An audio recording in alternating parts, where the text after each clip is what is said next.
إن الحمد لله نحمده ونستعينه ونستغفره ونعوذ بالله من شرور أنفسنا ومن سيئات أعمالنا من يهده الله فلا مضل له ومن يضلل فلا هادي له وأشهد أن لا إله إلا الله وحده لا شريك له وأشهد أن محمدا عبده ورسوله أما بعد أعوذ بالله من الشيطان الرجيم بسم الله الرحمن الرحيم يا أيها الذين آمنوا اتقوا الله حق تقاته ولا تموتن إلا وأنتم مسلمون يا أيها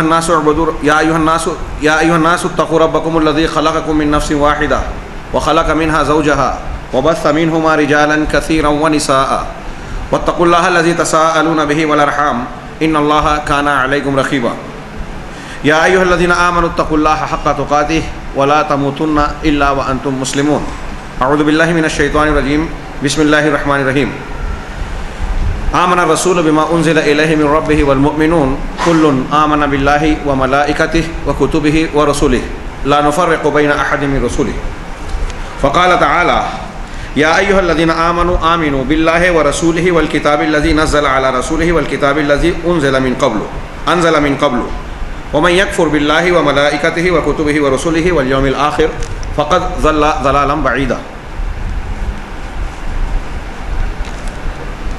نہایت احترام کے لائق علماء کرام، دعات اور طلباء جامعہ محمدیہ، اس دنیا میں اللہ تبارک و تعالیٰ نے اپنے مقصد تخلیق کو بتانے کے لیے زندگی جو اس نے عطا کی کیسے گزاری جائے سمجھانے کے لیے انبیاء اور رسول اور کتابوں کے نزول کا ایک سلسلہ قائم فرمایا، جس کا اختتام جناب محمد رسول اللہ صلی اللہ علیہ وسلم پر ہوا. اس اعتبار سے غور کیا جائے تو دنیا میں سب سے بہترین اعلیٰ مقام پر فائز گروہ جو اس دنیا کے وجود کو مقصدیت اور معنویت سے ہمکنار کرتا ہے، اللہ کے پروگرام کو بندوں تک، اللہ کے بندوں تک پہنچاتا ہے، وہ گروہ انبیاء کرام کا ہے، اور اس اعتبار سے ان کا مقام سب سے اونچا ہوا. انبیاء کے بعد درجہ بدرجہ ظاہر سی بات ہے انہی لوگوں کا مقام و مرتبہ ہوگا جو اس پروگرام کو، اس مقصد کو آگے بڑھاتے ہیں. انبیاء کرام علیہم الصلاۃ والسلام کے مشن اور علم کے وارث ہوتے ہیں. لہذا علماء دین نبوت، دعات اللہ کو وارثین انبیاء کہا جاتا ہے. العلماء ورثۃ الانبیاء، مشہور حدیث ہے کہ علماء انبیاء کے وارث ہیں. اور اس اعتبار سے اگر آپ غور کریں تو تفصیل میں نہ جاتے ہوئے میں صرف آپ حضرات کو آپ کا مقام یاد دلا رہا ہوں، اپنے آپ کو بھی اس میں شامل کرتے ہوئے. اللہ تعالیٰ نے یہ اعزاز ہمیں اور آپ کو بخشا ہے کہ اپنے دین سے وابستہ کیا، دین کے علم کو حاصل کرنے اور دین کے لیے کچھ کام کرنے کی توفیق ارزانی عطا فرمائی. یہ کوئی معمولی بات نہیں ہے کہ ہم کو دنیا کے سب سے بہترین گروہ کا وارث بنایا. اب اس وراثت کے حق کو ادا کرنے کے بہت سارے تقاضے ہیں، علم، عمل، دعوت، اور بنیادی یا نتیجے کا سب سے آخری مرحلہ دعوت کا ہے، دعوت اللہ کا. جمعیت اہل حدیث مہاراشٹر نے آج کی اس پروگرام کو جو ترتیب دیا ہے، اس کا ایک بنیادی مقصد اسی دعوت کے عمل اور فریضے کی تکمیل کے سلسلے میں کچھ حد تک تربیت کرنا، ذہن سازی کرنا اور اس کی رہنمائی کرنا ہے، سیکھنا اور سکھانا ہے. اللہ تبارک و تعالیٰ نے اپنے رسول کو حکم دیا اور رسول کے واسطے سے اس میدان میں کام کرنے والے قیامت تک کے ہر آدمی کو کہا ادعو الی سبیل ربک بالحکمہ والموعظۃ الحسنہ وجادلہم باللتی ہی احسن. اگر میں کہوں، یہ تمہیدی بات، موضوع سے پہلے کی بات میں عرض کر رہا ہوں کہ ہمارے اس پروگرام کا مقصد اس آیت کے حکم کی تکمیل کرنے کی کوشش ہے. اللہ نے فرمایا کہ اپنے رب کے راستے کی طرف بلاؤ، دوسروں کے راستے کی طرف نہیں، کسی اور کی فکر کی طرف نہیں، رب کے راستے کی طرف دعوت دیجئے. کیسے دیجئے؟ بالحکمہ. تو پہلے آرڈر ہے کہ دعوت دیجئے، یہ فرض ہوا. وَلْتَكُن مِّنكُمْ أُمَّةٌ يَدْعُونَ إِلَى الْخَيْرِ میں اہل علم نے بحث کی ہے کہ یہ من جو ہے تبعیض کا ہے یا بیان کا ہے. اگر تبعیض کا مانے تو امت کے کچھ لوگوں پر یہ فرض ہے، عربی قاعدے سے عربی جاننے والے سمجھ رہے ہیں وَلْتَكُن مِّنكُم میں من جو ہے تم میں سے کچھ لوگوں کو ہونا چاہیے، تو کچھ لوگوں کو من کا تبعیض کا ترجمہ کر رہا ہوں، اور من کو اگر بیانیہ مانے تو مفہوم ہوگا پوری امت کو ہونا چاہیے کہ نیکی کی طرف دعوت دینے والی ہو۔ اور یہ مسئلہ بھی صحیح ہے کہ امت کا ہر فرد اپنے علم اور طاقت کے اعتبار سے اس کا مکلف ہے۔ اب جب یہ کام امت کے ہر فرد کو انجام دینا ہے کسی نہ کسی دائرے میں رہ کر، تو اس کا ضابطہ بتایا گیا۔ ایک ضابطہ جامع طریقے سے قرآن نے کہا ادعو الی سبیل ربک، اپنے رب کی طرف، رب کے راستے کی طرف دعوت دیجیے، بالحکمہ، حکمت کے ساتھ۔ حکمت کیا ہے؟ حکمت کی تعریف عام اور سادہ الفاظ میں یوں سن لیجئے کہ وہ کام جو انسان کو فائدہ دلائے، فائدے سے ہمکنار کرے اور نقصان سے بچائے، ایسی چیز، ایسی مصلحت حکمت کہلاتی ہے۔ تو حکمت کے ساتھ بلانا ہے، مطلب یہ کہ آپ کو جب دعوت دینا ہے تو یہ ملحوظ رہے کہ دعوت مفید انداز میں ہو، مخاطب کو، جس کو، جو آپ کا مدعو ہے، جس کو آپ دعوت دے رہے ہیں، اس کو آپ کی طرف متوجہ کرنے والی، آپ سے تاثر اور اثر کو قبول کرنے والی۔ اب یہ حکمت کئی زاویے سے ہو سکتی ہے۔ ایک ایمانی حکمت کہ آپ کے اندر خود ایمان و یقین اتنا مضبوط ہو کہ آپ کے اندر ایمانی حکمت دعوت کے تقاضے کے مطابق موجود ہو، ورنہ آپ خود جب صاحب ایمان نہیں ہوں گے تو آپ مدعو کو کیا عطا کریں گے۔ اخلاقی حکمت یعنی آپ کا اخلاق ایسا ہو کہ مخاطب اور مدعو آپ سے متاثر ہو۔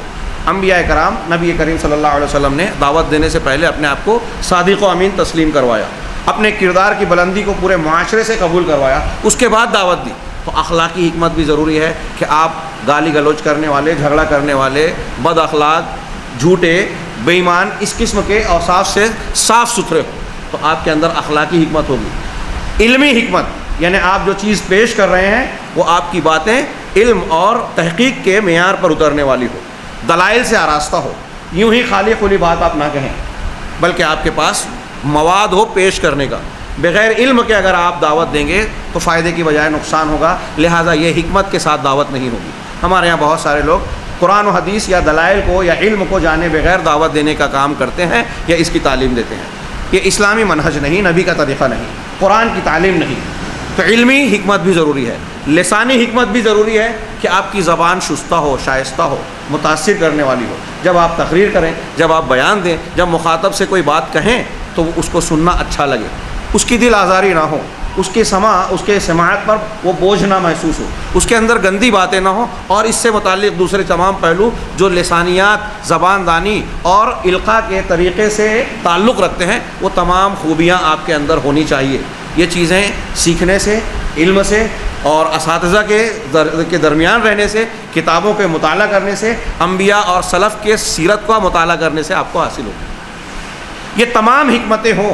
ادعو الی سبیل ربک بالحکمہ، اس پروگرام کی ترتیب کا ایک مقصد ہے کہ اس حکمت کے پہلو کو موجودہ حالات جو ہم جس سے ہم گزر رہے ہیں، اس میں حکمت کے مختلف پہلو کیا ہو سکتے ہیں، جو گوشے ہم سے مخفی رہ جاتے ہیں یا نظر انداز ہو جاتے ہیں، ہم توجہ نہیں دے پاتے، ان پر توجہ دلائی جائے، ان پر توجہ کی جائے۔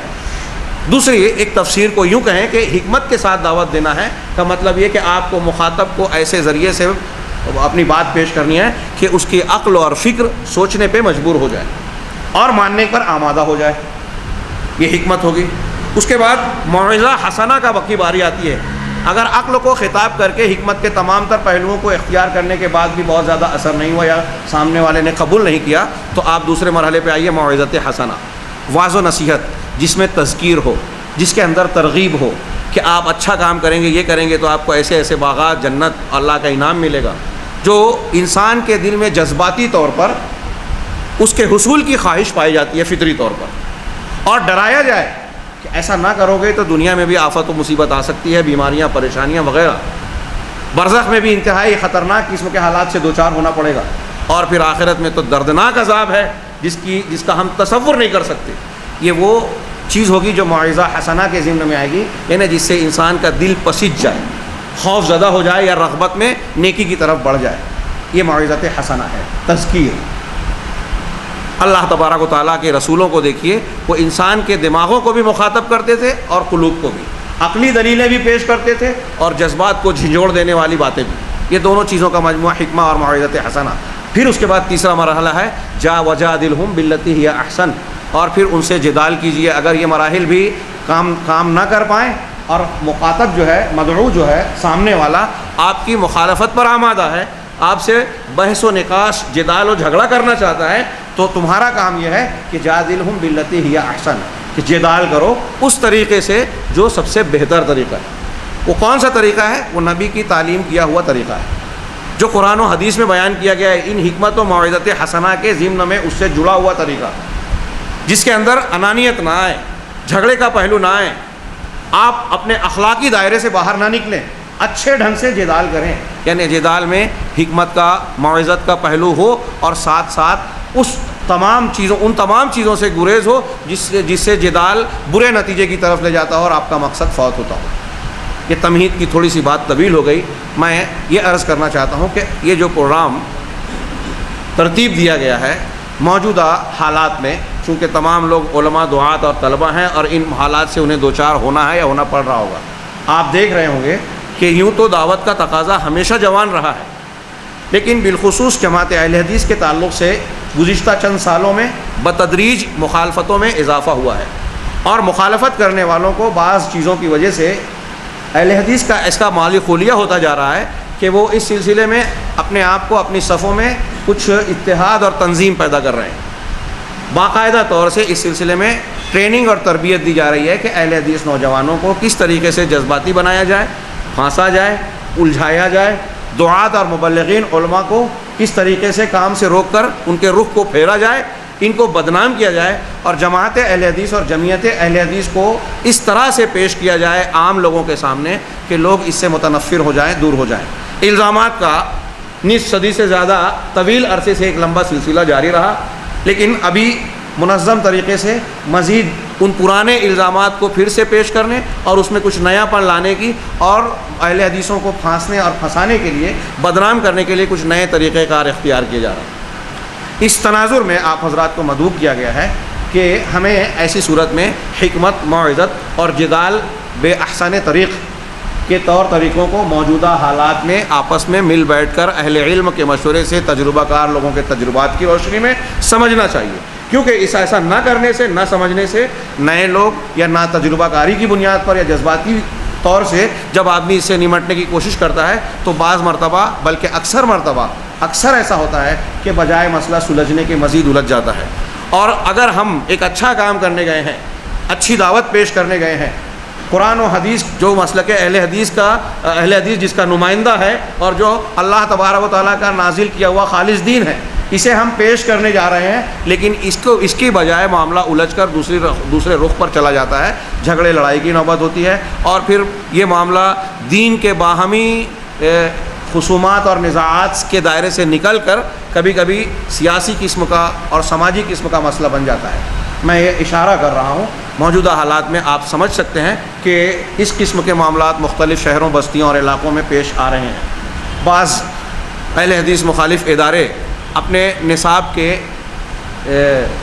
اجزاء میں تحفظ سنت کے نام سے رد غیر مقلدیت کے مواد کو شامل کر رہے ہیں، اس پر باقاعدہ ٹریننگ دی جا رہی ہے، باتنخواہ اس میں لوگوں کو مقرر کیا جا رہا ہے۔ لہٰذا اس خاص تناظر میں ہم کسی کی مخالفت کا مقصد لے کر نہیں بیٹھے ہیں، نہ ہی ہمارا مقصد منفی ہے۔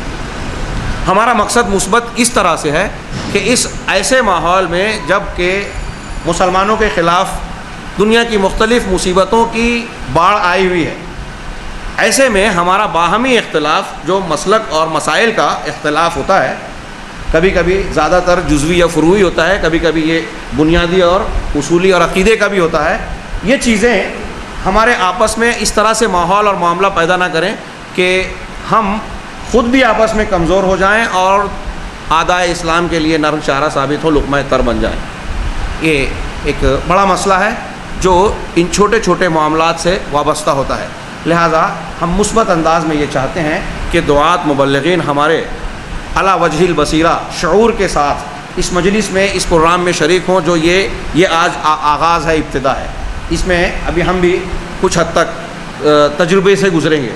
ہمارے برادر محترم شیخ ابو زید ضمیر صاحب حافظ اللہ انہیں جزائے خیر عطا فرمائے، وہ اس معاملے میں ہم سے کچھ زیادہ تجربہ رکھتے ہیں، وہ یہاں موجود ہیں اور ہمارے ساتھ مسلسل موجود ہوں گے۔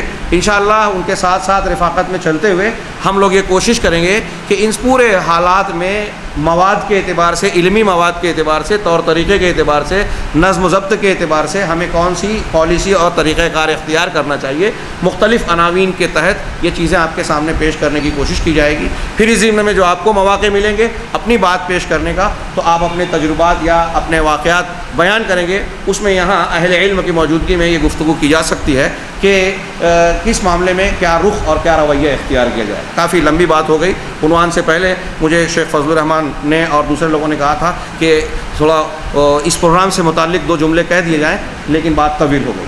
آئیے اس پس منظر کو دماغ میں رکھتے ہوئے اور اپنے ذہن کو ہم اللہ سے دعا کریں کہ ان سارے معاملات میں ہم اللہ تبارک تعالیٰ ہمیں خلوص عطا فرمائیں اور ہماری ان کوششوں میں برکت عطا فرمائیں۔ حقیقت تو یہی ہے کہ ہمارے اندر بھی بہت ساری خامیاں کوتاہیاں ہیں، اللہ تبارک تعالیٰ ان کو دور کر کے ہمیں اپنے دین کا سچا داعی اور سپاہی بنائے۔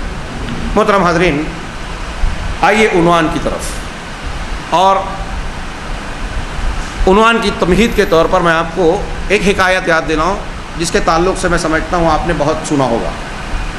کہتے ہیں کہ ایک بہت پڑھا لکھا، بڑی بڑی ڈگریوں کا حامل شخص ہندوستان واپس لوٹا، جو باہر سے پڑھ کر آیا تھا، اور اپنے گاؤں جانے لگا۔ راستے میں دریا تھا، ایک ملاح سے اس نے کرائے پہ کشتی لی اور دریا پار کرنے کے لیے پڑ چلا۔ کچھ دور جاتے ہوئے اس نے کشتی باز سے کہا کہ کیا تم فزکس جانتے ہو، علم سائنس سے واقف ہو؟ کہا صاحب میں نہیں جانتا۔ اس نے فزکس کی کئی مسائل بیان کیے اور کہا افسوس ہے تم پر زندگی کھپ رہی ہے اور تم یہ سب چیزیں نہیں پڑھے ہو، نہیں جانتے ہو۔ اچھا طبیعیات جانتے ہو؟ اچھا میتھس جانتے ہو؟ فلکیات کا تمہیں کچھ علم ہے؟ زولوجی اور حیوانیات سے کچھ تم کو شغف ہے؟ حیاتیات کو جانتے ہو؟ ہر بات کشتی باز نے کہا کہ میں نہیں جانتا، جس پر اس نے بڑی مذمت کی، بڑا طعن و تشنیع کیا کہ تم کو کچھ نہیں جانتے، جاہل آدمی ہو، زندگی گزار دی، خراب کر دی۔ کچھ ہی فاصلہ گزرا تھا کہ کشتی بھنور میں پھنس گئی اور چکر کھانے لگی، قریب تھا کہ کشتی ڈوب جائے۔ جب ڈوبنے لگی کشتی تو کشتی باز نے اس سائنس کے عالم سے سوال کیا کہ آپ اتنے بڑے جانکار ہیں، یہ بتائیے کہ کیا آپ نے تیراکی کا علم سیکھا ہے؟ اس نے کہا نہیں۔ تو کہا اس وقت آپ اپنے فزکس اور سائنس کے اور جتنے بھی علوم ہیں وہ آپ کے پاس رکھیے، جو میں نے نہیں سیکھا میں اس سے جاہل ہوں، لیکن میں نے علم تیراکی سیکھی ہے، میں تیر کے اپنی جان بچا سکتا ہوں، اگر آپ کو یہ علم ہو تو بچا لیجیے اپنے آپ کو۔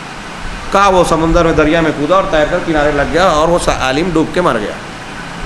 اس حکایت کو بیان کر کے لوگ یہ سمجھانا چاہتے ہیں کہ دنیا کا کوئی بھی علم غیر ضروری، غیر مفید اور بیکار نہیں ہے، ہر علم کا اپنا کوئی نہ کوئی فائدہ ہے۔ لیکن میں یہاں یہ اس سے استدلال کرنا چاہتا ہوں کہ بھنور میں پھنسی ہوئی کشتی سے بچ کر نکلنے کے لیے اگر تیراکی کے علم کی ضرورت ہے تو زندگی میں قدم قدم پر بہت سارے بھنور ہیں جس کو ہم شریعت کی زبان میں ظلمات کہہ لیں۔ اللہ ولی الذین آمنوا یخرجہم من الظلمات، اللہ مومنوں کا ولی ہے، انہیں ظلمات سے نکالتا ہے۔ ظلمات کیا ہے؟ تاریکیاں۔ ترجمہ مفہوم ہے باطل ادیان، مذاہب، افکار، خیالات۔ دنیا کے جتنے باطل مذاہب ہیں وہ سب ظلمات ہیں۔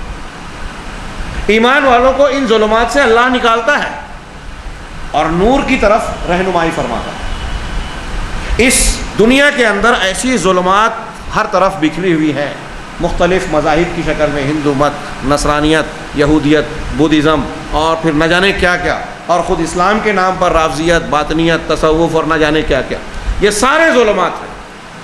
ان ظلمات میں اگر ہم پڑ گئے اور اس میں ڈوب گئے تو ہمارا ایمان، ہماری روح، ہماری آخرت تباہ و برباد ہو جائے گی۔ اس تباہی سے اپنے آپ کو بچانے کے لیے ضروری ہے کہ ہم اس ظلمات سے نکل کر تیراکی کے ساتھ ساحل پر اور صراط مستقیم پر لگنے کا فن سیکھیں، اور وہ فن ہے صحیح عقیدہ۔ ہمارا عنوان ہے کہ سب سے پہلے عقیدہ ہی کیوں؟ پہلے عقیدہ ہی کیوں؟ جیسا کہ آپ کے ہاتھ میں پرچی ہے، اگر میں اس کو لفظ لفظ پڑھوں تو یہ تو آپ بھی پڑھ سکتے ہیں، میں اس کا صرف خلاصہ پیش کرتا جا رہا ہوں۔ پہلے تمہید ملاحظہ فرمائیے۔ تمہید میں یہ بیان کرنے کی کوشش کی میں نے کہ ہمارا عنوان ایک سوال ہے کہ پہلے عقیدہ کیوں؟ اس سوال کے 2 پہلو ہیں۔ ایک تو یہ کہ سائل پوچھنا چاہتا ہے، جاننا چاہتا ہے معلومات کے طور پر کہ عقیدے کو پہلے کیوں لیا جائے، تو اس کو سیدھا سادہ جواب دیا جائے کہ اس وجہ سے۔ دوسرا پہلو یہ ہے، اور مقصود اس موضوع سے اور ہمارے پروگرام سے یہی ہے کہ بطور اعتراض سوال کیا جاتا ہے، اور یہ اعتراض خاص طور سے اہل الحدیث، اہل حدیث منہج کتاب و سنت کے ماننے والوں سے کیا جاتا ہے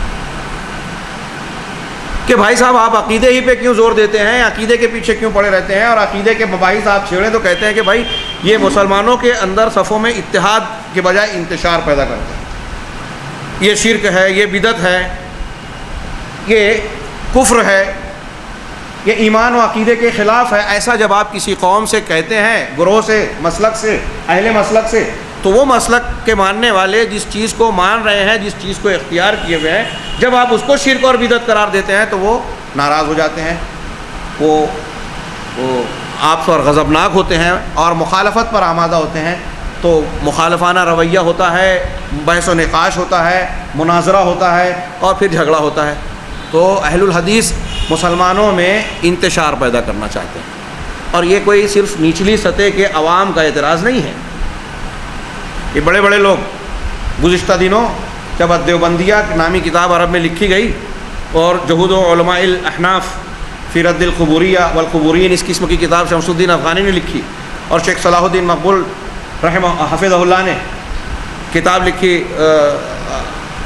ابو الحسن علی الندوی وجہ آخر من کتابات ہی، یہ کتاب لکھی جو ابھی چھپی بھی نہیں تھی، تو مخالفت میں پورا ہندوستان گرما دیا گیا، ہند اور پاکستان کا ماحول، اور یہ کوشش کی گئی کہ احناف اور ان کے تعلق سے جو چیزیں وابستہ ہیں عقیدے کے تعلق سے، وہ عوامی سطح پر نہ آنے پائیں۔ اس وقت بڑے بڑے علماء نے جو دنیا کے عالم اسلام کے بڑے اداروں میں اہل الحدیث کی شکایتیں کی، اس شکایت میں جلی طور سے یہ لکھنے کی کوشش کی گئی کہ یہ لوگ ہندوستان کے جو ہیں، یہ نہ صرف یہ کہ مسلک تقلید کا رد کرتے ہیں، بلکہ یہ لوگ مسلمانوں کے بیچ اختلافات کو ہوا دے کر انتشار پیدا کرتے ہیں، مسلمانوں کی صفوں میں انتشار پیدا کرتے ہیں۔ یہ ایک بڑا اعتراض چھوٹے مقام سے نہیں بلکہ بڑے مقامات سے بھی آتا ہے، اس لیے اس عنوان کو یا اس ٹاپک کو اپنے سامنے ملحوظ رکھنا بہت ضروری ہے۔ پھر دوسرا پہلو یہ بھی، یہ تو ہمارے خلاف اعتراض کی بنیاد پر یہ موضوع، اس موضوع کے جاننے کی ضرورت ہے۔ دوسرا پہلو یہ بھی ہے کہ ہمارے یہاں مسلمانوں میں دعوت و تبلیغ کے بہت سے دعوے ہیں، بہت سی کوششیں ہیں، مختلف جماعتیں اپنے مابہل امتیاز عقائد کو لے کر اسی کی روشنی میں کوشش کرتی ہیں، اور بعض وہ جماعتیں ہیں جو اہل سنت والجماعت کے حلقوں میں اپنے دعوتی عمل پر فخر کر رہی ہیں، ان کے دعوتی مشن کو اور طریقہ کار، لائحہ عمل اور منہج کو آپ دیکھیں تو وہ منہج نبوی سے منحرف نظر آئے۔ ایک طبقہ ایسا ہے جو یہ کہتا ہے کہ صرف فضائل کو بیان کیجیے، اس میں ان کا یہ فلسفہ ہے، فضائل کو بیان کرنے سے لوگوں کو دین پر عمل کرنے کی ترغیب ملے گی، مسائل میں پڑھنے سے آدمی الجھتا ہے، اختلاف پیدا ہوتا ہے، وغیرہ وغیرہ۔ حالانکہ وہ بھی مسائل سے بالکل دستکش نہیں ہوتے۔ وہاں یہ اقوال موجود ہے کہ ہمارا طریقہ کار تو ہے، مولانا الیاس صاحب نے فرمایا طریقہ میرا ہے، لیکن فکر جو میں پیش کر رہا ہوں مولانا اشرف علی تھانوی صاحب، تو مولانا اشرف علی تھانوی صاحب کی فکر جو ہے بغیر مسائل کے نہیں ہے، لیکن باور یہ کرایا جاتا ہے کہ ہم مسائل کو چھیڑتے نہیں ہیں، ہم مسائل کے ساتھ تعارض کرتے نہیں ہیں، ہم صرف فضائل کو پیش کر رہے ہیں تاکہ میٹھی میٹھی باتیں ہوں، میٹھی میٹھی سنتیں اختیار کی جائیں۔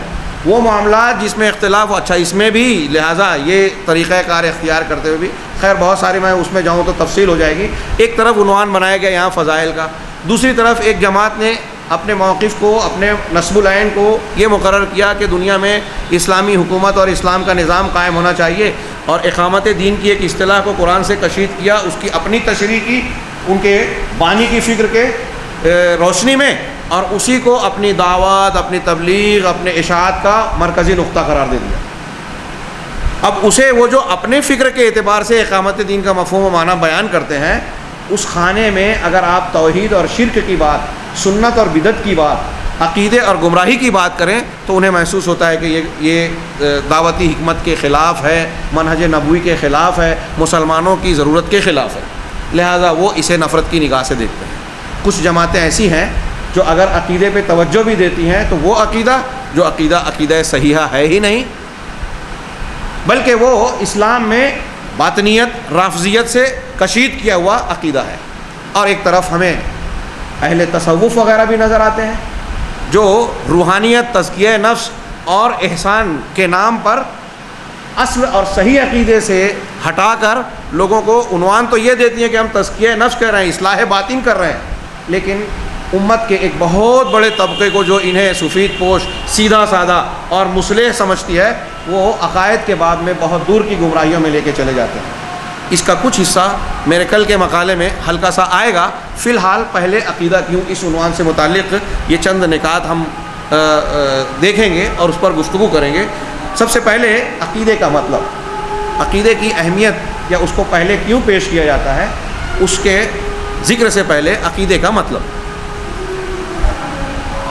لغت میں لفظ عقیدہ العقد سے ماخوذ ہے، جس کے معنی ہوتے ہیں عربی زبان میں الشد والربط والایثاق والثبوت والاحکام۔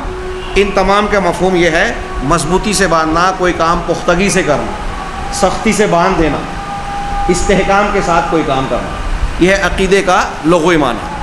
اور جو عقیدہ آگے بیان ہو رہا ہے چونکہ اس کا تعلق دل سے ہوتا ہے اور دل میں یقین کے مفہوم رکھتا ہے، اس لیے جو چیز عقیدے سے تعلق رکھتی ہے اس میں مضبوطی کا مفہوم پایا جاتا ہے۔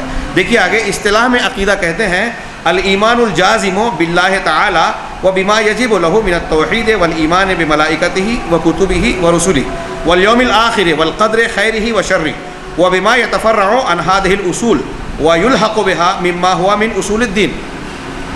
یہ پوری تعریف علامہ جبرین نے کی ہے اور یہ اچھی طریقے سے ذہن نشین رکھنا چاہیے۔ میں نے بعض اپنے اہل حدیث علماء کو اور خطبہ کو جب خطاب کرتے ہوئے سنا تو مجھے ایسا محسوس ہوا ان کے بیانات سے کہ وہ خود عقیدے کا صحیح مطلب، یعنی عقیدہ سمجھتے ہیں لیکن عقیدے کی جب تعریف کرتے ہیں تو ٹھیک ٹھیک تعریف نہیں جانتے۔ کچھ لوگ صرف توحید کو عقیدہ کہتے ہیں۔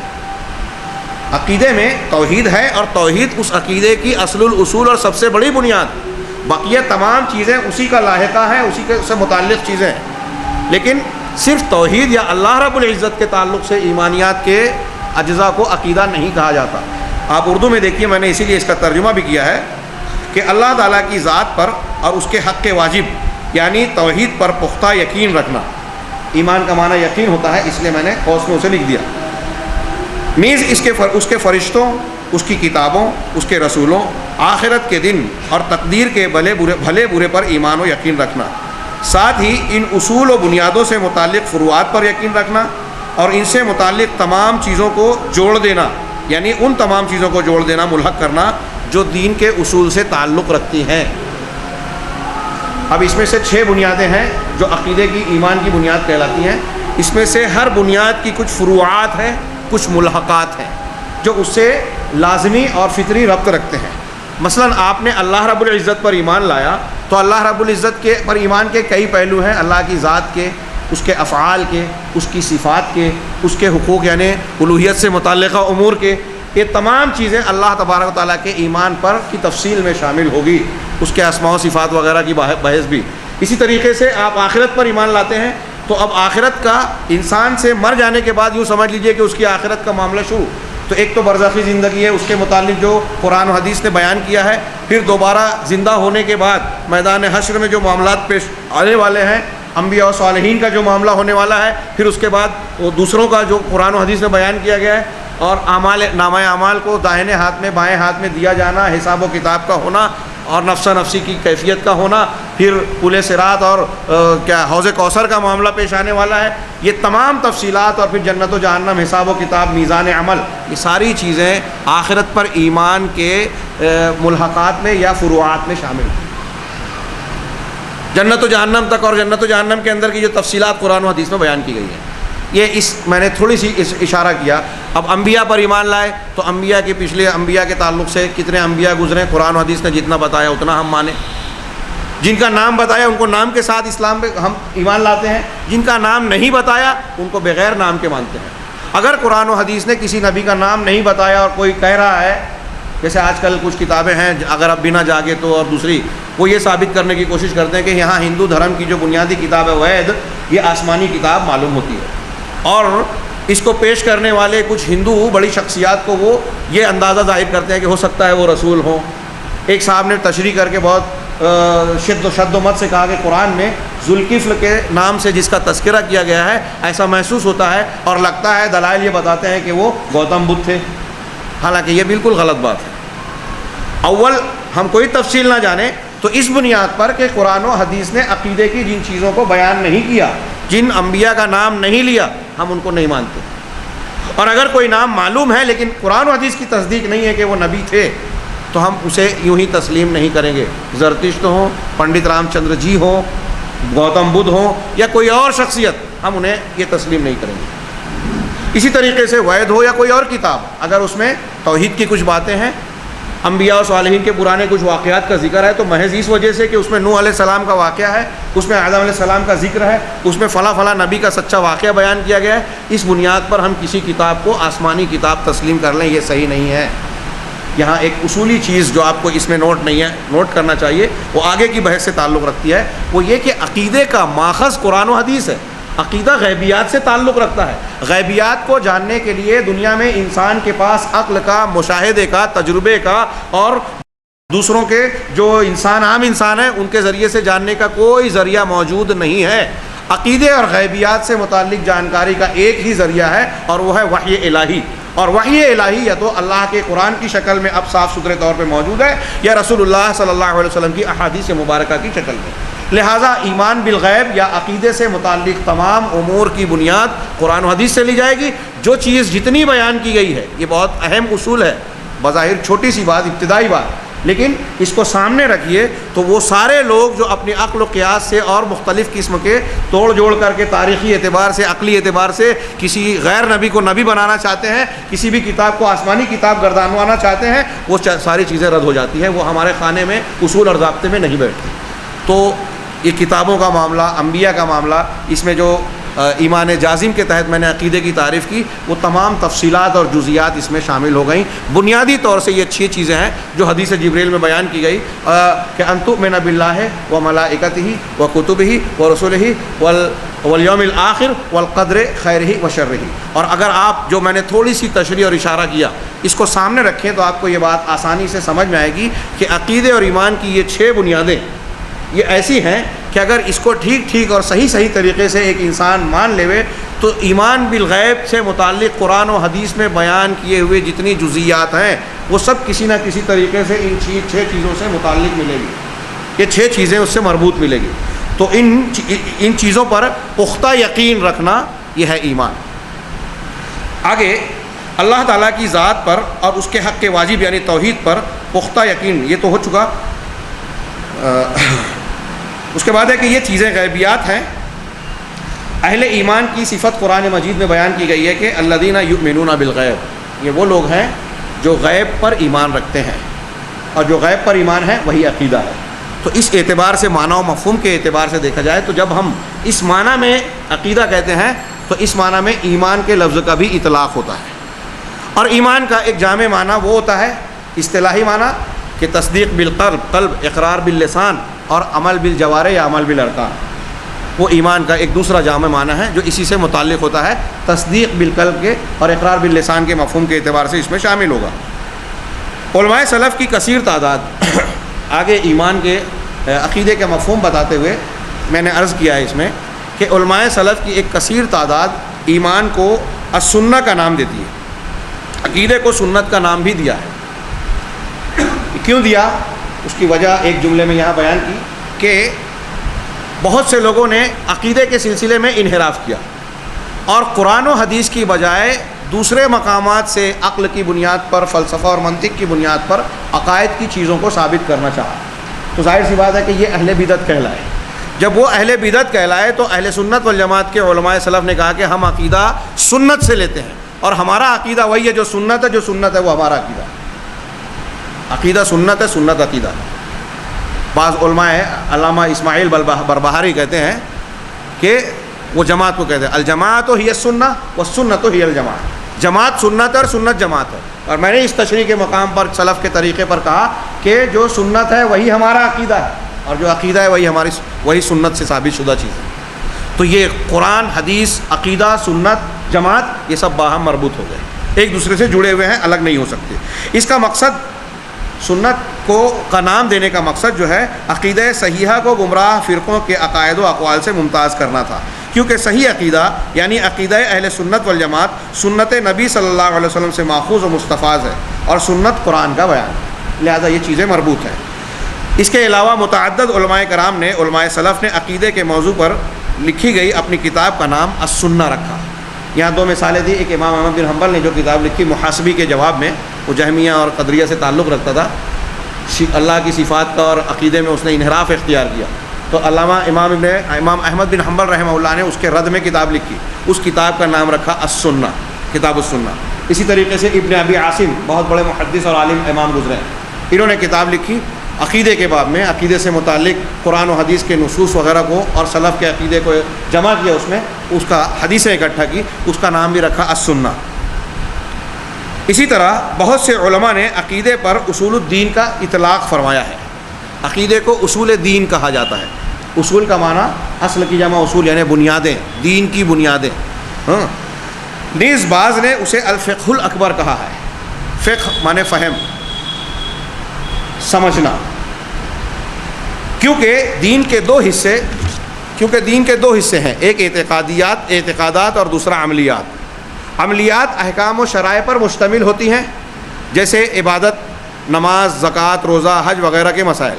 احکام و سنن پر مشتمل یہ سارے امور عقیدے کے مقابل فروع اور فقہ اصغر کی حیثیت رکھتے ہیں۔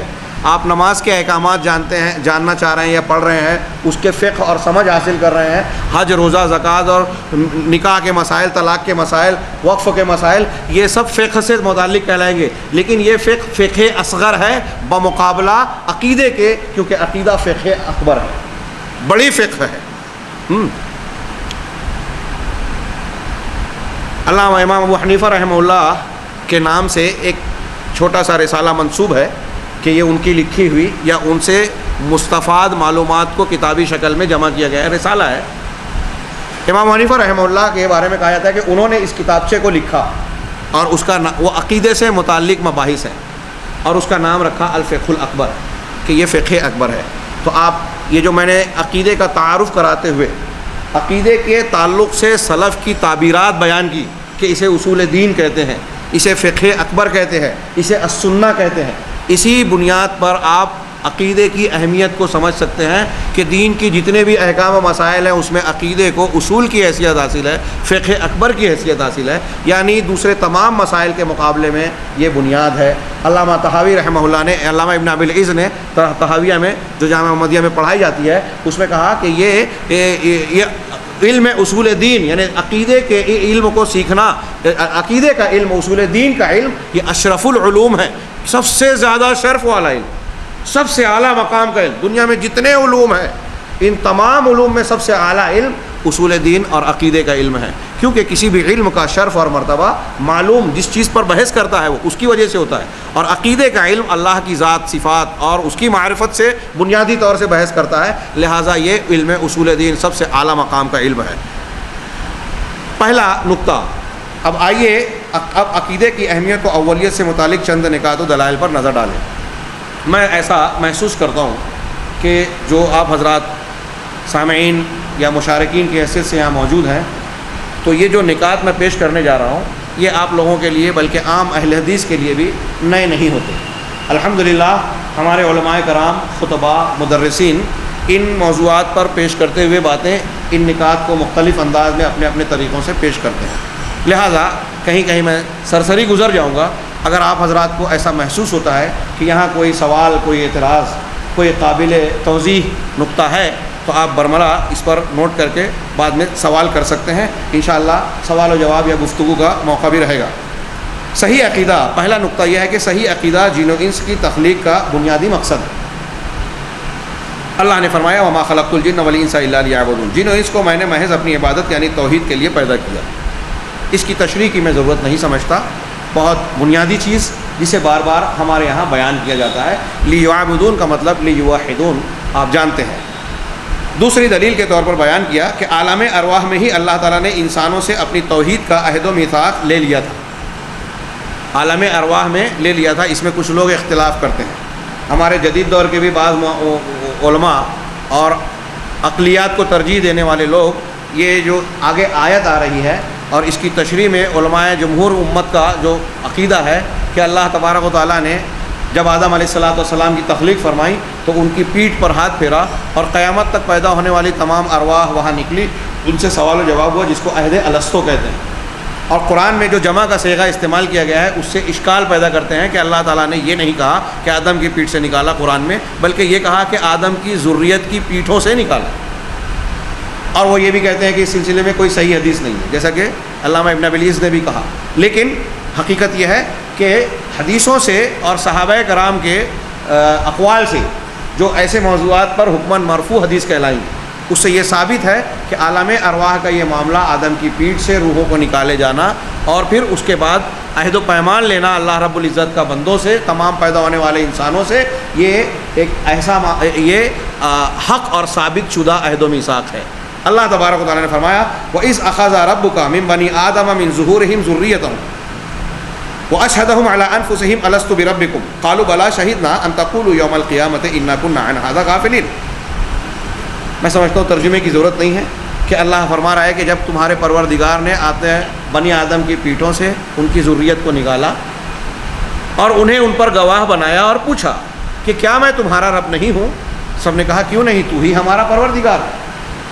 یہاں ایک تو عقیدے کی اہمیت بتاتے ہوئے، تخلیق کا مقصد بتاتے ہوئے نقطہ یہاں غور کیجئے کہ اللہ رب العزت نے عالم ارواح میں ہمارے پیدا کرنے سے پہلے نکالا تو صرف ایک ہی بات کا عہد لیا، کیا میں تمہارا رب نہیں؟ اور اہل علم نے بیان کیا کہ وہ جو عہد لیا تھا، بچہ جب ہم اور آپ ماں کے پیٹ سے نکلے اور دنیا کا کوئی بھی انسان پیدا ہوا، یہاں تک کہ فرعون اور نمرود بھی جب پیدا ہوا تو اس عالم ارواح کے عہد و میثاق کی وجہ سے وہ توحید پر پیدا ہوا۔ کل مولود یولد علی الفطرہ، ہر بچہ فطرت پر پیدا ہوتا ہے۔ اس کے ماں باپ اس کو یہودی نصرانی مجوسی بنا لیتے ہیں، یہ نہیں کہا کہ اس کو مسلمان بناتے ہیں، کیونکہ مسلمان تو وہ پیدا ہوا، وہ عقیدہ توحید پر، صحیح عقیدے پر پیدا ہوا، کیونکہ عالم ارواح میں ہی اس نے کلمہ پڑھ لیا تھا کہ تو ہی ہمارا پروردگار ہے اللہ، اور جب پروردگار اللہ کو مانا تھا تو الہ بھی اللہ کو ماننا چاہیے۔ آگے تشریح دیکھیے تھوڑی سی، بخاری کی ایک حدیث میں ہے کہ اللہ تعالیٰ جہنمی سے پوچھے گا کہ کیا تو یہ پسند کرے گا کہ جس دنیا میں تو تھا وہ پوری مل جائے، اسے دے کر تو جہنم کے عذاب سے چھٹکارا پا جائے۔ یہاں میں نے اپنے الفاظ میں خلاصہ مفہوم حدیث نقل کیا ہے۔ وہ کہے گا ضرور، کیوں نہیں، میں تو ایسا ہی کروں گا کہ جو میری مجھ کو پوری دنیا مل جائے گی تو پوری دنیا دے دوں گا اور چاہوں گا کہ اس عذاب سے مجھ کو چھٹکارا مل جائے۔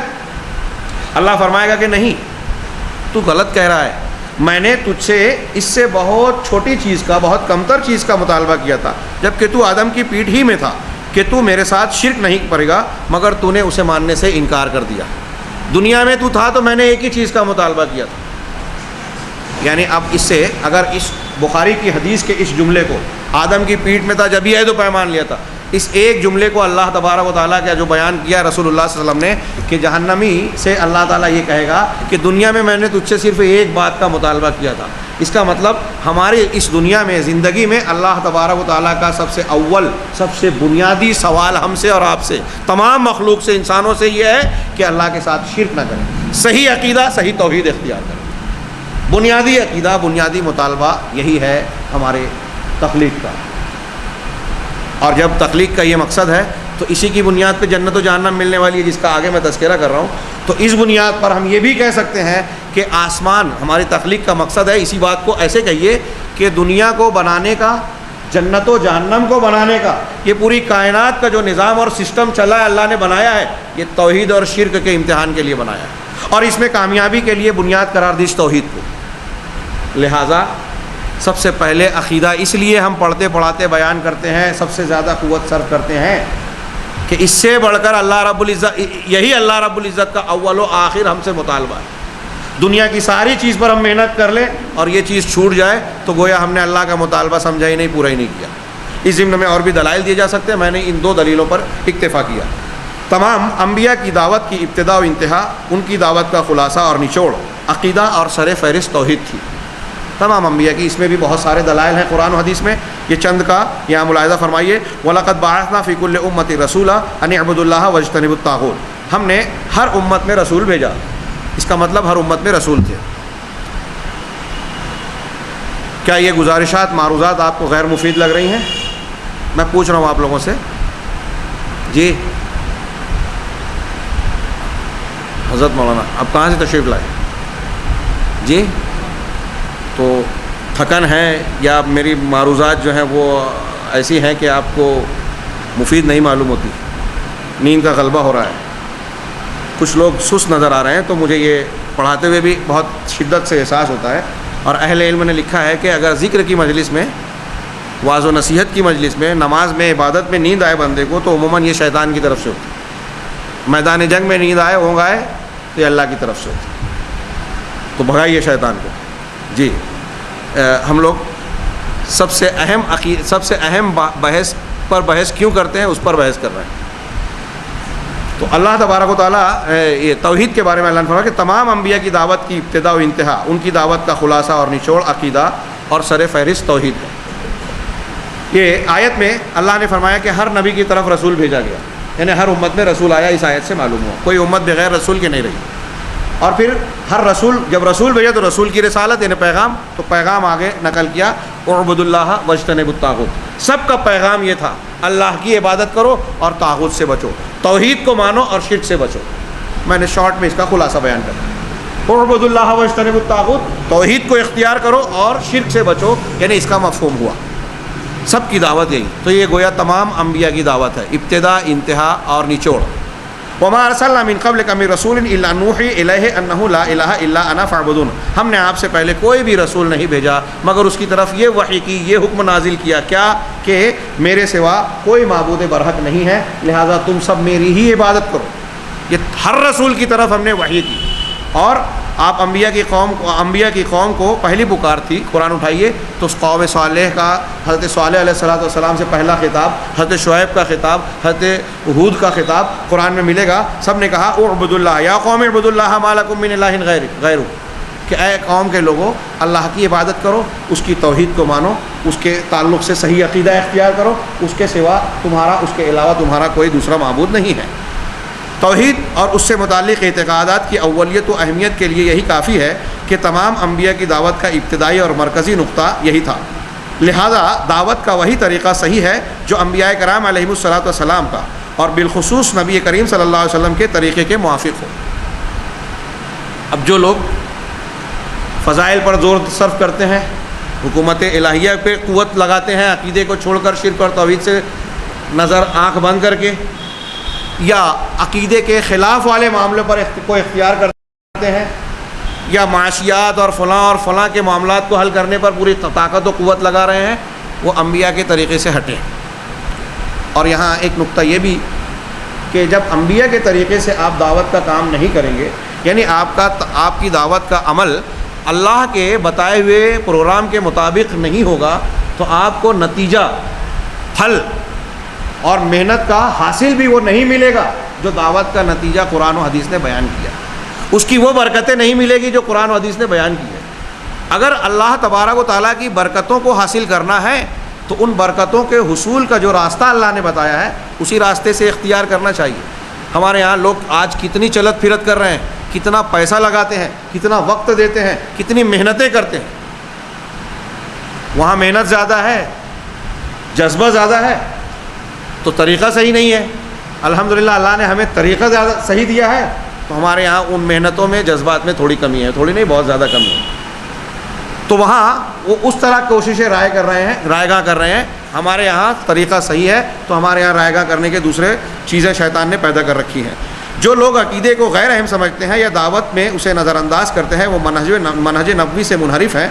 خود نبی کریم صلی اللہ علیہ وسلم نے دعوت کا طریقہ بیان فرماتے ہوئے تلقین و ہدایت دی کہ سب سے پہلے عقیدہ پیش کیا جائے اور درست کیا جائے. بخاری مسلم میں ہے کہ لما حضرت ابن عباس کی روایت ہے، آپ نے بارہا سنی ہوگی، کہ اللہ کے رسول صلی اللہ علیہ وسلم نے جب حضرت معاذ بن جبل کو یمن کی طرف گورنر بنا کر بھیجنے لگے تو آپ نے یہ فرمایا تھا، یہ بخاری مسلم کی حدیث میں ہے کہ لما بعث معاذا، تو کہا یہ حدیث میں ٹکڑا غلط ہو گیا ہے, یہاں جملہ صحیح ہونا چاہیے لما بعث معاذا قال انک تأتی قوما من اہل الکتاب, کہ اے معاذ تم اہل کتاب کی ایک جماعت اور ایک گروہ کے پاس آ رہے ہو. یہ جملہ غلط ہے, یہاں نقل ہو گیا, یہ چھوٹ گیا. انک تأتی قوما من اہل الکتاب فلیکن اول ما تدعوہم الیہ شہادۃ ان لا الہ الا اللہ. تو سب سے پہلی چیز جس کی دعوت تم ان لوگ, جس چیز کی طرف دعوت تم ان لوگوں کو دو, وہ اللہ الہ الا اللہ کی گواہی ہے. اور بعض روایتوں میں یہ بھی ہے کہ محمد اللہ کے رسول ساتھ میں ایڈ کر دو, شامل کر دو. آگے جو نقطہ ہے دعوت کو, توحید کو اولیت کیوں, یہ نبی کریم صلی اللہ علیہ وسلم کا ان لوگوں کو معترضین جو اہل حدیث پر اعتراض کرتے ہیں ان کا جواب رسول اللہ صلی اللہ علیہ وسلم کی جواب سے سنیے آپ کی زبان سے, کہ آپ فرما رہے ہیں کہ فَإِنْهُمْ أَطَاعُوكَ لِذَلِكَ, اگر وہ اس کو تم مان لیں گے, تمہاری یہ بات تسلیم کر لیں گے, اطاعت کر لیں گے, یعنی توحید اور عقیدے کو جب قبول کر لیں گے, فَأَعْلِمْهُمْ أَنَّ اللَّهَ افْتَرَضَ عَلَيْهِمْ 5 صلوات فِي الْيَوْمِ وَاللَّيْلَةِ, تو تم انہیں بتانا کہ اللہ رب العزت نے دن اور رات, فِي كُلِّ يَوْمٍ وَلَيْلَةٍ, ہر دن اور رات میں اللہ نے 5 وقت کی نماز فرض کی.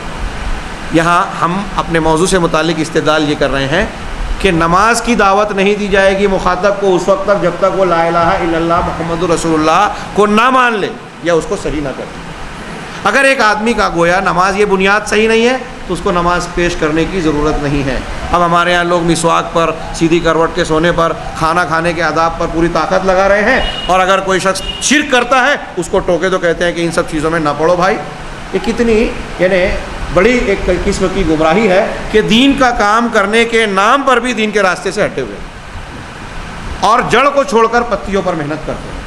آپ اگر یہ بتا دیں کہ اللہ رب العزت کا حق یہ ہے, رسول کا حق یہ ہے, تو جیسے ہی وہ آدمی سنے گا کھانے کا طریقہ نبی نے یہ بتایا, سونے کا اصول یہ بتایا, فلاں کام کا طریقہ اور تعلیم یہ دی, تو عقیدہ صحیح ہوگا تو فوراً تسلیم کرے گا. اور عقیدہ صحیح نہیں ہے تو وہی صورتحال ہوتی ہے جیسے آج وہ پوری دنیا کے حالات ہیں کہ ایک جگہ غبن ہوتا ہے, کرپشن ہوتا ہے, بے ایمانی ہوتی ہے, چوری ہوتی ہے, کبھی حکومت میں کبھی اسٹاک ایکسچینج میں. اب اس بے ایمانی کو روک تھام کرنے کے لیے ایک نیا قانون بنایا جاتا ہے کہ اب جو کرے گا تو ایسا ہوگا اور ویسی سزا دی جائے گی. تو نیا قانون بناتے ہیں لیکن اس کا کوئی فرق نہیں پڑتا, نئے قانون کے بعد نیا چوری کا راستہ لوگ پیدا کر لیتے ہیں. یہی ہے کہ کھانے کے آداب آپ بتا رہے ہیں, عقیدہ صحیح نہیں کر رہے ہیں. یہ ایسا ہی ہوا.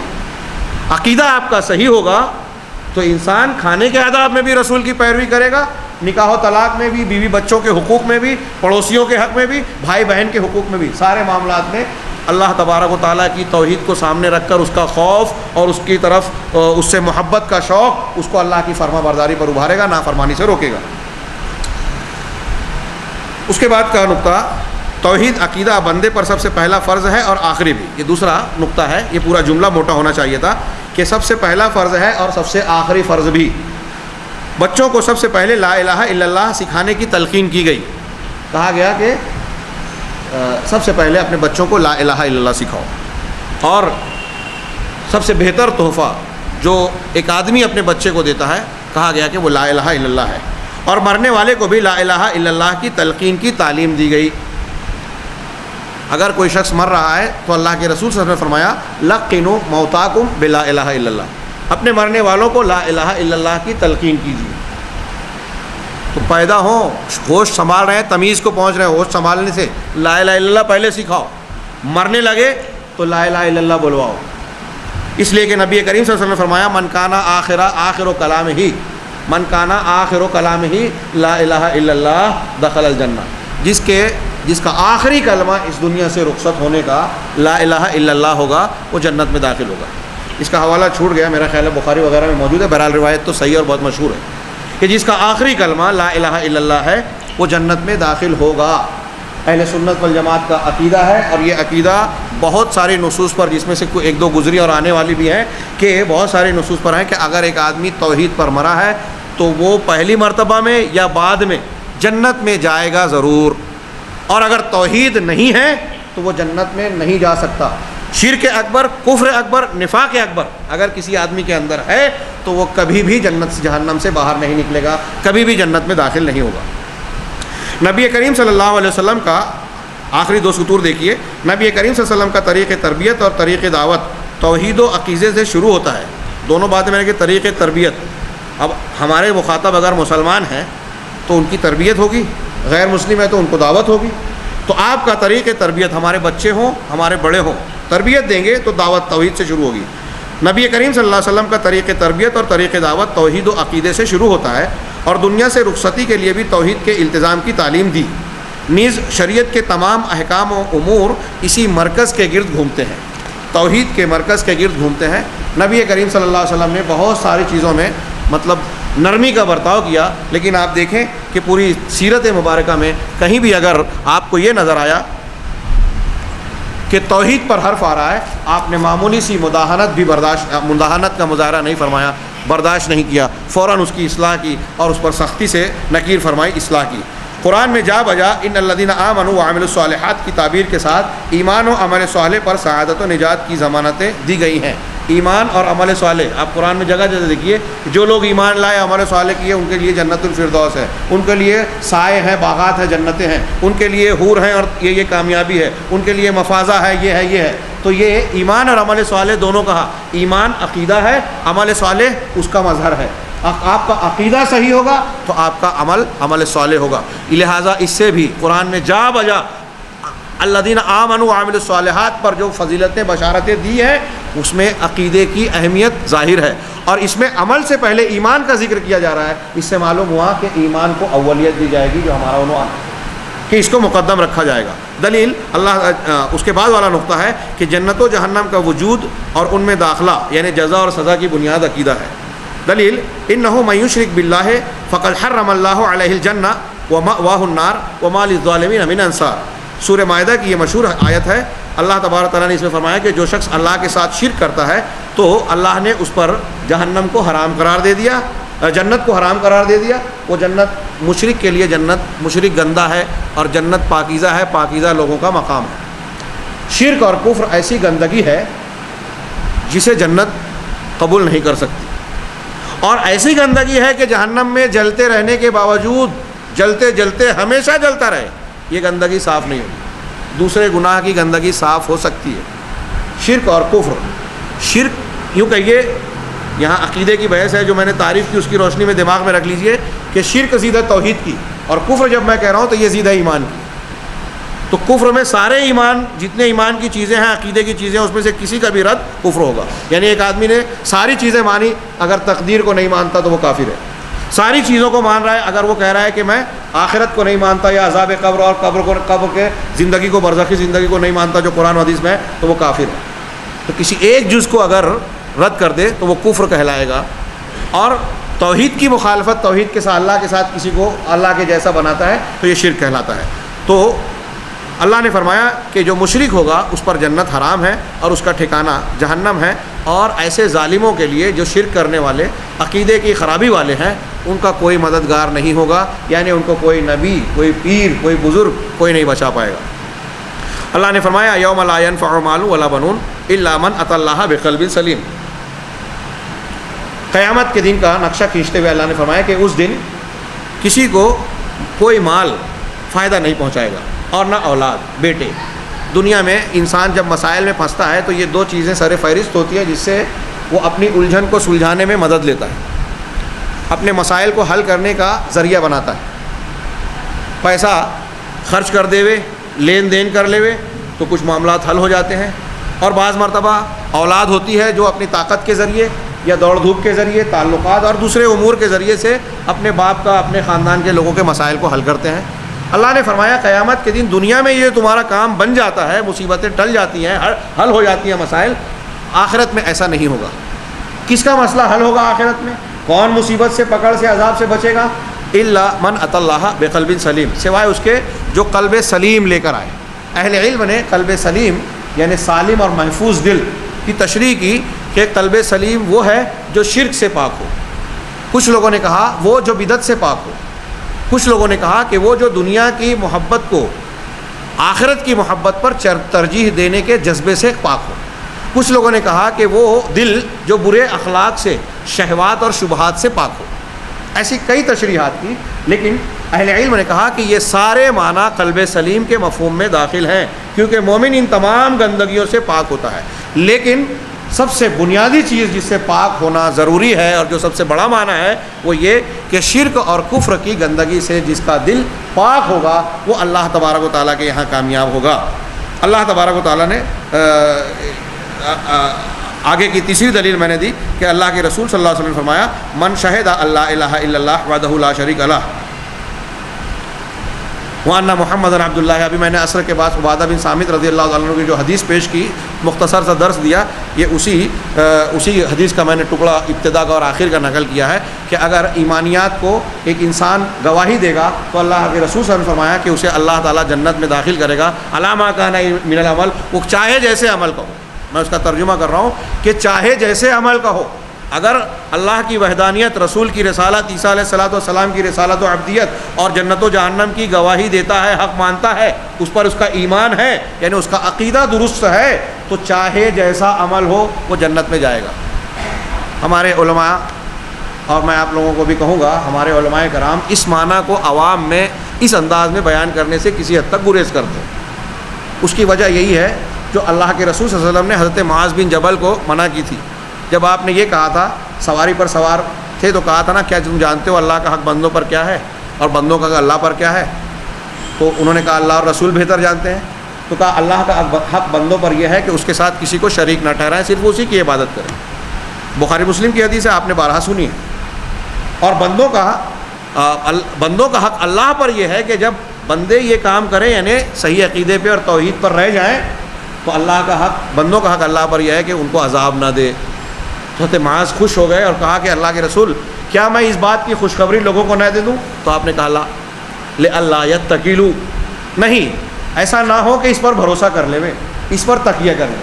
کم علم آدمی یہ سوچ کر کہ میرا عقیدہ تو ٹھیک ٹھاک ہے، اب اللہ کے رسول نے جب یہ فرمایا ہے، قرآن و حدیث کہتی ہیں کہ عقیدہ درست ہوگا تو آدمی جنت میں ضرور جائے گا چاہے جیسا عمل ہو، یہ تین چیزوں کی گواہی دے دیے۔ تو اب ہم تو بہت اتنا گناہ بھی نہیں کیے جتنے ماضی میں لوگوں نے کیے تھے، کسی نے 100 قتل کیا تھا معاف کر دیا اللہ نے، تو میں نے تو ایک بھی قتل نہیں کیا، تو کسی کا مال ہی ہڑپا ہے، چوری کی ہے، بے ایمانی کی ہے۔ اس قسم کی سوچ انسان کو تباہی کے دہانے پر لے جا سکتی ہے، اور یہ بھی دھیان رہے کہ اس قسم کی سوچ کبھی کبھی انسان کو مشرک بھی بنا دیتی ہے۔ اللہ کا جو فرمان ہے، یہ نقطہ اچھی طریقے سے ذہن نشین رہے، جو ہمیں غافل بناتا ہے، شیطان فریب دیتا ہے کہ جو لوگ رسول کے حکم کی مخالفت کرتے ہیں انہیں فتنے سے ڈرنا چاہیے۔ امام احمد نے کہا فتنے سے مراد شرک ہے، اور بھی تشریح لوگوں نے کہ امام احمد شرک کہتے ہیں۔ تو امام احمد کا مفہوم کہنے کا مطلب یہ ہوا کہ اگر کوئی شخص سنت رسول کی مخالفت کرے گا تو اللہ تعالیٰ اس سنت کی مخالفت کے پاداش میں بطور سزا، بطور انجام اسے شرک میں مبتلا کر دے گا اور اسے پتہ نہیں چلے گا۔ آج ہم دیکھ رہے ہیں بعض اہل الحدیث کہلانے والے لوگ بھی کچھ مشرکانہ خیالات، عقائد اور باتوں میں ملوث نظر آتے ہیں بعض علاقوں میں۔ اللہ رب العزت ان کی اصلاح فرمائیں۔ یہ میں نے اس لیے بیان کیا کہ یہ جو ہمارے عقیدے کا حصہ ہے، یہ توحید کی اہمیت تو ضرور بتا رہی ہے کہ اگر ایک انسان توحید پر اور صحیح عقیدے پر مرتا ہے تو گناہ اس کے نامہ اعمال میں آسمان و زمین بھر کے بھی ہوں تو یہ توحید اس کے گناہوں کا کفارہ بن جائے گی اور وہ جنت میں ضرور جائے گا۔ لیکن یہ چیز ہمیں دیگر شریعت کے احکام و مسائل پر عمل کرنے سے غافل بنانے والی نہیں ہونی چاہیے۔ اگر یہ چیز غافل بناتی ہے تو یہ خود اس بات کی علامت ہے کہ ہماری توحید کمزور ہے، کیونکہ توحید مضبوط ہوگی، آپ کا اللہ پر جتنا ڈر ہوگا اتنا نافرمانی سے بچیں گے، جتنی محبت ہوگی اتنی فرما برداری کریں گے، جتنا توکل مضبوط ہوگا آپ اتنا اللہ رب العزت کے احکامات کے مطابق زندگی گزارنے کی کوشش کرتے ہیں۔ تو جتنی، اسی لیے بعض علماء نے یہ کہا اہل علم کہتے ہیں کہ جتنی نیکیاں ہیں سب توحید کی شاخیں، ایمان کی شاخیں ہیں، صحیح عقیدے کی شاخیں، اور جتنی برائیاں ہیں، جتنے گناہ ہیں دنیا کے اندر اللہ اور رسول کی مخالفت، وہ سب کے سب کفر اور شرک کی شاخیں۔ آگے دیکھیے اگلی دلیل، شرک اکبر کا جو حکم ہے وہی کفر اکبر اور نفاق اکبر کا ہے۔ یہ میں نے بطور معلومات کے نقل کیا کہ کسی کے ذہن میں صرف شرک والی بات نہ رہے۔ شرک اکبر، کفر اکبر، نفاق اکبر، معنی کے اعتبار سے، دائرے کے اعتبار سے ان میں فرق ہو سکتا ہے، لیکن حکم اور نتیجے کے اعتبار سے تینوں کے تینوں ایک ہی ہیں۔ دلیل، وَمَن يَكْفُرْ بِاللَّهِ وَمَلَائِكَتِهِ وَكُتُبِهِ وَرُسُلِهِ وَالْيَوْمِ الْآخِرِ فَقَدْ ضَلَّ ضَلَالًا بَعِيدًا۔ سورہ نساء کی آیت نمبر 136 ہے جو میں نے شروع میں بھی پڑھی تھی۔ اس آیت کے ابتدا میں اللہ رب العزت نے خود فرمایا یا ایھا الذین آمنوا آمنو باللہ و رسولہ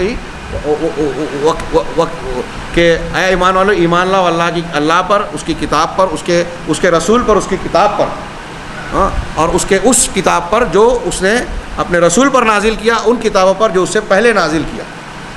اس کا بیان کرنے کے بعد آگے فرمایا کہ جو اللہ، ملائکہ، کتابوں، رسولوں اور آخرت کے دین کا کفر کرتا ہے تو وہ بہت دور کی گمراہی میں جا پڑتا ہے۔ اس کا مطلب آمن الرسول بما انزل الیہ من ربہ والمؤمنون کل آمن باللہ وملائکتہ کو اس آیت کے سامنے رکھیے۔ اس آیت میں اس مجموعے پر ایمان لانے کا حکم ہے۔ اس آیت میں اس مجموعے کے انکار کو کفر اور دور کی گمراہی کہا گیا، لہذا اس مجموعے پر ایمان ضروری ہے۔ نبی کریم صلی اللہ علیہ وسلم نے فرمایا کہ من قال لا الہ الا اللہ، یہ مختلف الفاظ ہیں حدیثوں میں، من لقیا اور من قال اور من علم لا الہ الا اللہ دخل الجنہ، اور ایک الگ حدیث میں ہے، یہ مسلم شریف کی روایت ہے کہ ومن مات وهو يدعو من دون اللہ ندا دخل النار۔ یہ یہاں سے جملہ الگ ہے، ومن مات یہ مسلم شریف کا حصہ ہے کہ جو شخص اس حال میں مر جائے کہ اللہ کے سوا کسی اور کو، کسی ند کو اللہ کا جیسا کسی کو بنا کر اسے پکارتا ہے، اللہ کا حق کسی اور کو دیتا ہوا گزر جائے شرک کرتا ہوا، تو وہ جہنم میں داخل ہو گیا۔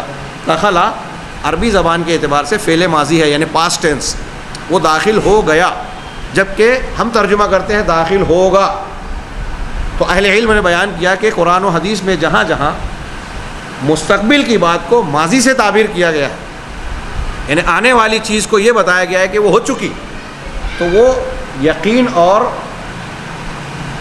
استقرار، طے شدہ امر ہونے کی طرف دلالت کرنے کے لیے کہ یہ ہونا اتنا پکا ہے، اتنا یقینی ہے کہ اگرچہ ہونے والا مستقبل میں ہے لیکن یہ مستقبل ایسے ہے جیسے ماضی کی طرح، یعنی یہ ہو چکا، اللہ کا فیصلہ ہے، یعنی یہ ماضی ہے، اگرچہ آپ کے اور ہمارے اعتبار سے یہ چیز مستقبل ہے۔ تو اللہ کے رسول نے فرمایا کہ جو لا الہ الا اللہ جس نے کہا اس حال میں جس کی موت ہوئی کہ وہ لا الہ الا اللہ پر قائم ہے، وہ جنت میں داخل ہوگا، اور جو اس کے خلاف ہوگا وہ جہنم میں۔ اس کے بعد میں نے ایک قوس میں لکھا ہے حدیث البطاقہ۔ حدیث بطاقہ آپ نے پڑھی ہوگی، ترمذی کی یہ روایت محدثین کے نزدیک مقبول ہے، لمبی حدیث ہے، جس میں ہے کہ ایک شخص قیامت کے دن لایا جائے گا اور اس کے سامنے 99 سجلا کل سجن مد البصر، اس طرح کے الفاظ ہیں کہ 99 رجسٹر اس کے اعمال کے لائے جائیں گے، ہر رجسٹر حد نگاہ تک ہوگا، اتنا بڑا بڑا رجسٹر، اور ان سب میں اس کے گناہ ہی گناہ ہوں گے۔ اللہ تبارک و تعالیٰ جب اس کو وزن کروائے گا تو وہ بڑا مایوس کھڑا ہوگا، تو اس سے اللہ مختلف سوال کیا جائے گا کہ کیا تم کو ایسا لگتا ہے کہ اس میں سے کوئی بات غلط ہے؟ تو کہے گا نہیں اللہ تعالیٰ جو ہے صحیح ہے۔ کہا تم کو ایسا لگتا ہے کہ میرے کتبہ نے، جو فرشتوں نے لکھا ہے، اس میں جو چیزیں لکھ دی ہیں انہوں نے تمہارے ساتھ کچھ ظلم کیا ہے؟ کہا نہیں اللہ تعالیٰ کوئی ظلم نہیں کیا۔ پھر وہ مایوس ہو جائے گا اور اللہ تعالیٰ کی جانب سے پھر یہ کہا جائے گا، فرشتے کہیں گے تمہارے نیکی کا ایک پرچی ہے، باقی ہے ایک نیکی بھی ہے، یہ سارے تو گناہ ہیں، یہ ایک چھوٹا سا ٹکڑا ہے کاغذ کا، اسی کو بطاقہ کہتے ہیں۔ آج جدید عربی میں جو کارڈ ہوتا ہے اس کو بطاقہ کہا جاتا ہے۔ تو یہ بطاقہ ہے ایک نیکی کا، تو اللہ وہ کہے گا کہ ما هذه البطاقہ تو من هذه السجلات، یہ چھوٹا سا بطاقہ یہ اتنے بڑے بڑے رجسٹر کے مقابلے میں کیا وقت رکھتا ہے، اس کی کیا حیثیت؟ تو کہا جائے گا کہ کیا تم جانتے ہو اس بطاقہ میں کیا ہے؟ اس میں لا الہ الا اللہ کی گواہی ہے، اور پھر اس کو جب میزان میں رکھا جائے گا ایک پلڑے میں، تو وہ 99 رجسٹر ہوں گے حد نگاہ تک طویل و عریض، اور دوسری طرف یہ چھوٹا سا ایک پرچی جس پر لا الہ الا اللہ ہوگا یہ رکھی جائے گی۔ تو یہ تمام سجلات کو انہیں رجسٹروں کو لے کر یہ جھک جائے گا، یعنی وہ ہلکے پڑ جائیں گے، یہ بھاری ہوگا۔ لا الہ الا اللہ کے کہنے پر لا الہ الا اللہ کا یہ وزن ہوگا، آسمان زمین اور ان کے درمیان کی تمام چیزوں سے زیادہ وزن ہوگا۔ یہاں آپ لوگ یہ سوال کر سکتے ہیں جس کا جواب علماء نے تشریحاً دیا ہے، یہ سوال کرنا چاہیے کہ جب لا الہ الا اللہ کا یہ وزن ہے کہ 99 بڑے بڑے حد نگاہ تک کے رجسٹر کے مقابلے میں بھاری پڑ جائے گا، تو پھر حدیثوں میں یہ کیسے آتا ہے کہ بہت سارے فلاں گناہ کرنے والا جہنم میں جائے گا اور فلاں جہنم میں گیا؟ اللہ کے رسول نے معراج پہ دیکھا کہ سود کھانے والا جہنم میں، والدین کی نافرمانی کرنے والا، یتیم کا مال کھانے والا یہ جہنم میں تھے، اور ہم بھی یہ مانتے ہیں۔ اور پھر جہنم میں بہت سارے مسلمان جائیں گے، امام بخاری نے نقل کیا، باب باندھا کہ نیک لوگ اور نمازی لوگ بھی جہنم میں جائیں گے، اور حدیث لمبی نقل کی جس میں یہ بیان کیا گیا ہے کہ سجدے میں جو اعضاء ٹکتے ہیں وہ جہنم میں جلیں گے نہیں، جہنم کی آگ اسے جلائے گی نہیں ان اعضاء کو۔ اس کا مطلب نمازی لوگ بھی جنت جہنم میں جائیں گے.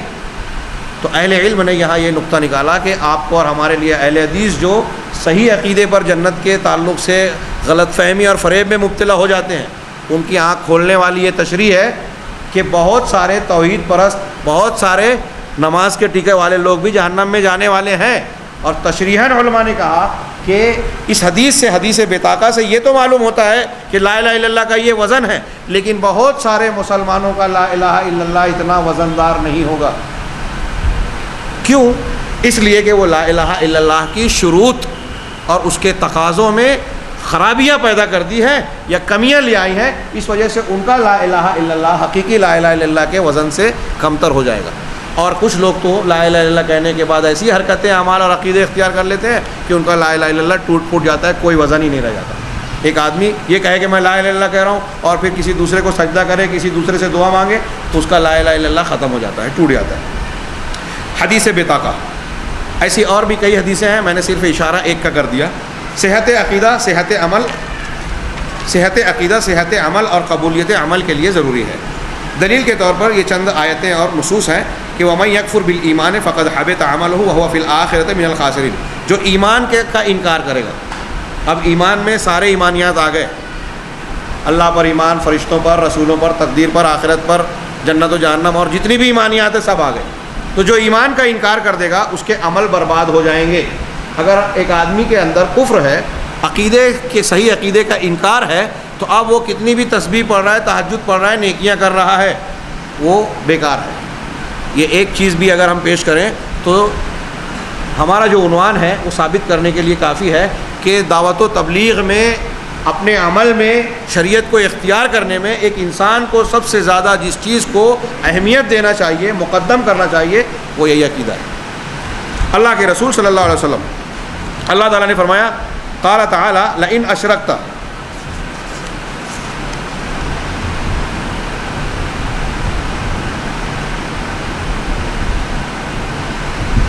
اللہ تعالیٰ نے فرمایا لئن اشرکت لیحبطن عملک ولتکونن من الخاسرین. کہ ایک آیت انسان کو ہلا دینے کے لیے کافی ہے کہ اللہ تعالیٰ اپنے رسول سے خطاب کر کے کہہ رہا ہے. سورہ زمر کی یہ مشہور آیت ہے، اس میں پہلے کہا کہ ہم نے پہلے انبیاء کی طرف یہ وحی کی تھی اور آپ کی طرف بھی کر رہے ہیں. کیا کہ اگر آپ بھی شرک کریں گے تو آپ کے سارے عمل برباد ہو جائیں گے. کیا سوچئے، جب نبی سے اللہ یہ فرما رہا ہے جو مستحیل ہے، ناممکن ہے کہ آپ شرک کریں، تو اس کی شدت بتائی جا رہی ہے کہ سید المرسلین، اللہ تبارک و تعالیٰ کی سب سے محبوب ترین شخصیت، آپ کے بھیجے ہوئے رسول، ان سے کہا جا رہا ہے کہ اگر وہ شرک کر جائیں تو سارے عمل برباد.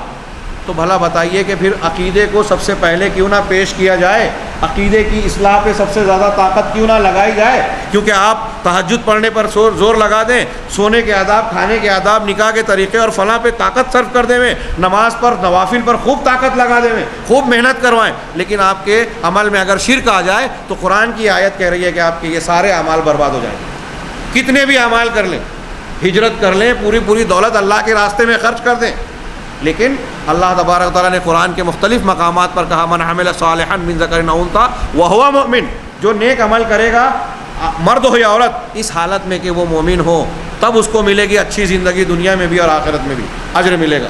آخرت میں اجر، دنیا کی اچھی زندگی.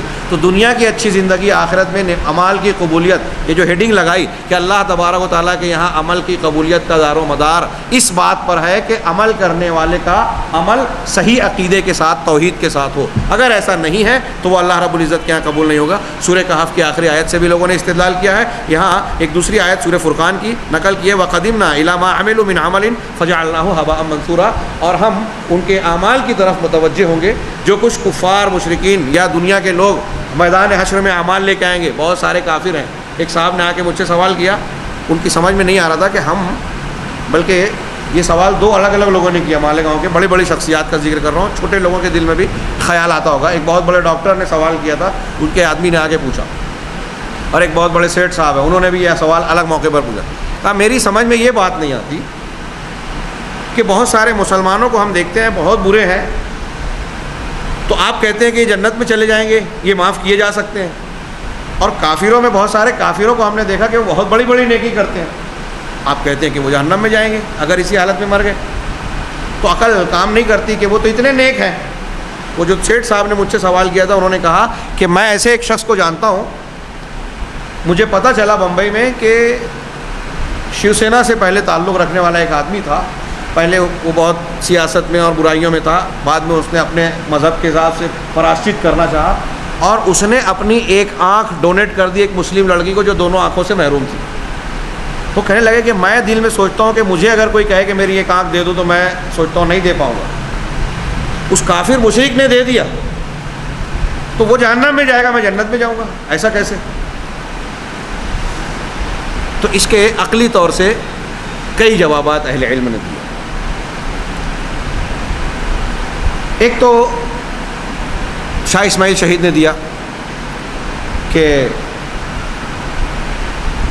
اگر کوئی شخص بادشاہ کے رعایا میں رہتا ہے، ملک میں ہے، ایک ملک کا کوئی بادشاہ ہے، اس کی رعایا ہے، بادشاہ نے قانون بنایا کہ چوری کرو گے تو یہ سزا، فلاں کام کرو گے تو یہ سزا۔ اب اس کی رعایا میں کا ایک شخص جو ہے چوری کرتا ہے یا کوئی گناہ کرتا ہے جو بادشاہ کے قانون میں قابل تعزیر و سزا ہے، اب وہ پکڑا گیا، پیش ہوا، بادشاہ سے کہا کہ معاف کر دو، میں معافی چاہتا ہوں، ایسا ہو گیا ویسا ہو گیا، مجبور تھا، جو بھی اپنا عذر پیش کیا۔ بادشاہ کسی بھی گناہ کو جو اس کے قانون دستور کی خلاف ورزی کر رہا ہے معاف کر سکتا ہے، لیکن اگر وہ یہ کہے کہ قانون تو چلے گا ٹھیک ہے، لیکن میں بادشاہ کو بادشاہ نہیں مانتا، کسی اور کو بادشاہ مانتا ہوں، تو انہوں نے کہا کہ دنیا کا کوئی بادشاہ اس انکار کو، اس گستاخی کو، اس مخالفت کو برداشت نہیں کرے گا، معاف نہیں کرے گا، اور اگر وہ معاف کرتا ہے تو دنیا کے سیاست کے اصول کے اعتبار سے وہ حاکم کمزور حاکم کہلائے گا کہ یہ کمزور ہے، تو وہ تو رب الارباب ہے۔ ایک شخص یہ کہے، ایک آدمی نافرمانی کرتا ہے اگر مومن ہوتے ہوئے، تو ایک اللہ کے بنائے ہوئے قانون کی خلاف ورزی ہو رہی ہے بشری تقاضے سے، لیکن اللہ کو مان رہا ہے، توحید پر ہے، تو اس کے دل میں ڈر ہے کہ میں اللہ کا گنہگار ہوں۔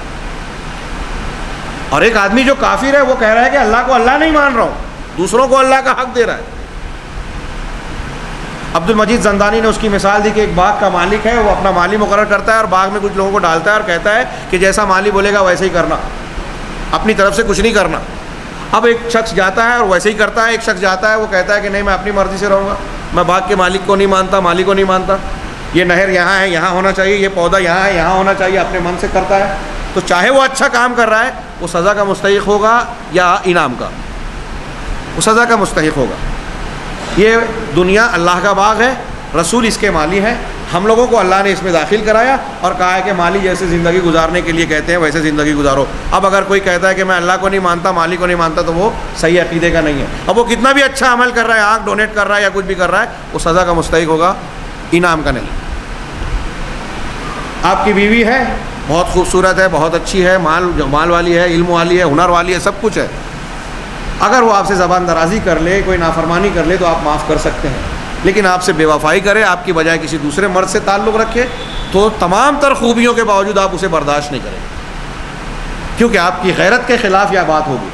اللہ تبارک و تعالیٰ کا حق کسی اور کو دیا جائے، یہ اللہ تبارک و تعالیٰ کی غیرت کے خلاف بات ہے۔ اگر اللہ مشرک کو معاف کر دے تو یہ اللہ کے لیے عیب کی بات ہے۔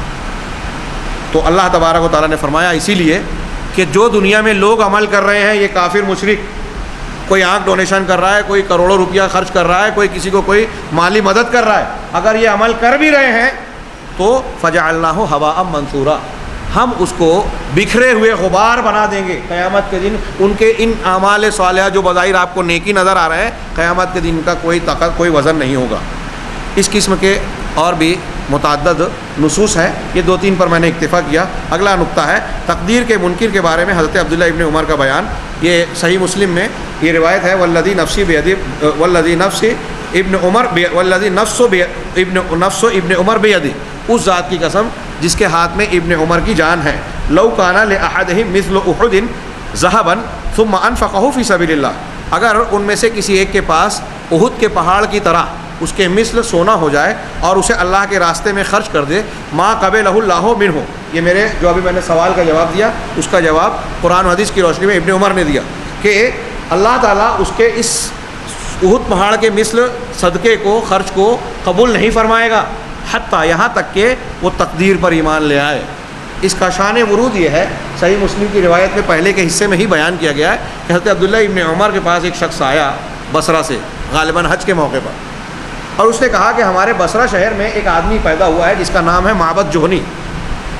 یہ معبد جوہنی قدریہ ایک فرقہ ہے تقدیر کا انکار کرنے والے، سمجھ لیجئے کہ ان کا بانی اور سرغنہ ہے. تو کہا معبد جوہنی پیدا ہوا ہے، نام کا آدمی پیدا ہوا ہے، وہ کہتا ہے کہ میں تقدیر کو نہیں مانتا، تقدیر کوئی چیز نہیں، اللہ نے تقدیر لکھ دی ہے، یہ میں نہیں مانتا.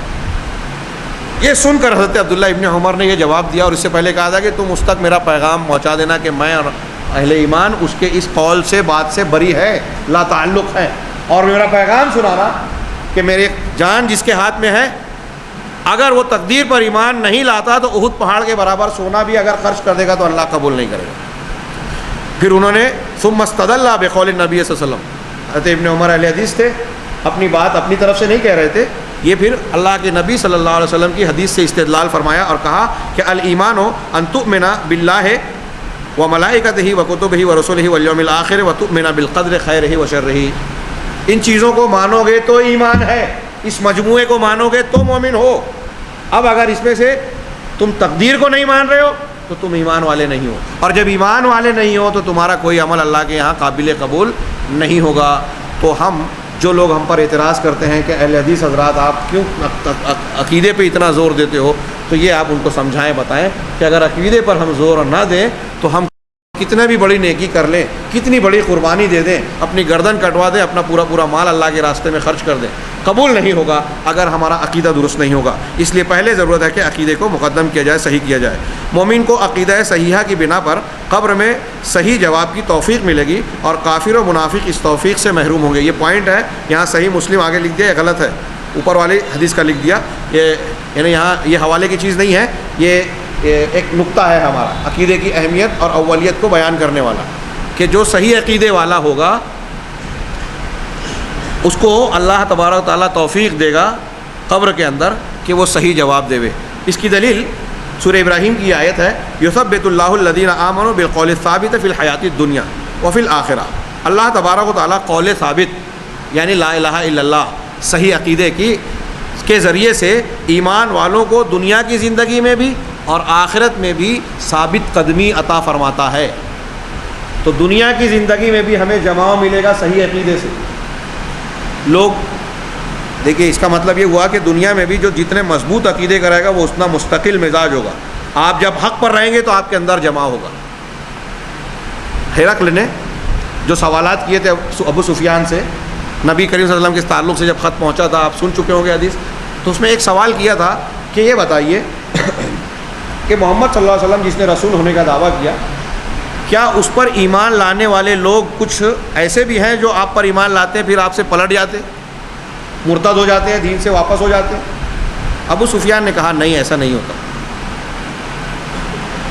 دنیا کے کسی بھی مذہب میں دیکھ لیجیے آپ، یہ خوبی نظر نہیں آئے گی.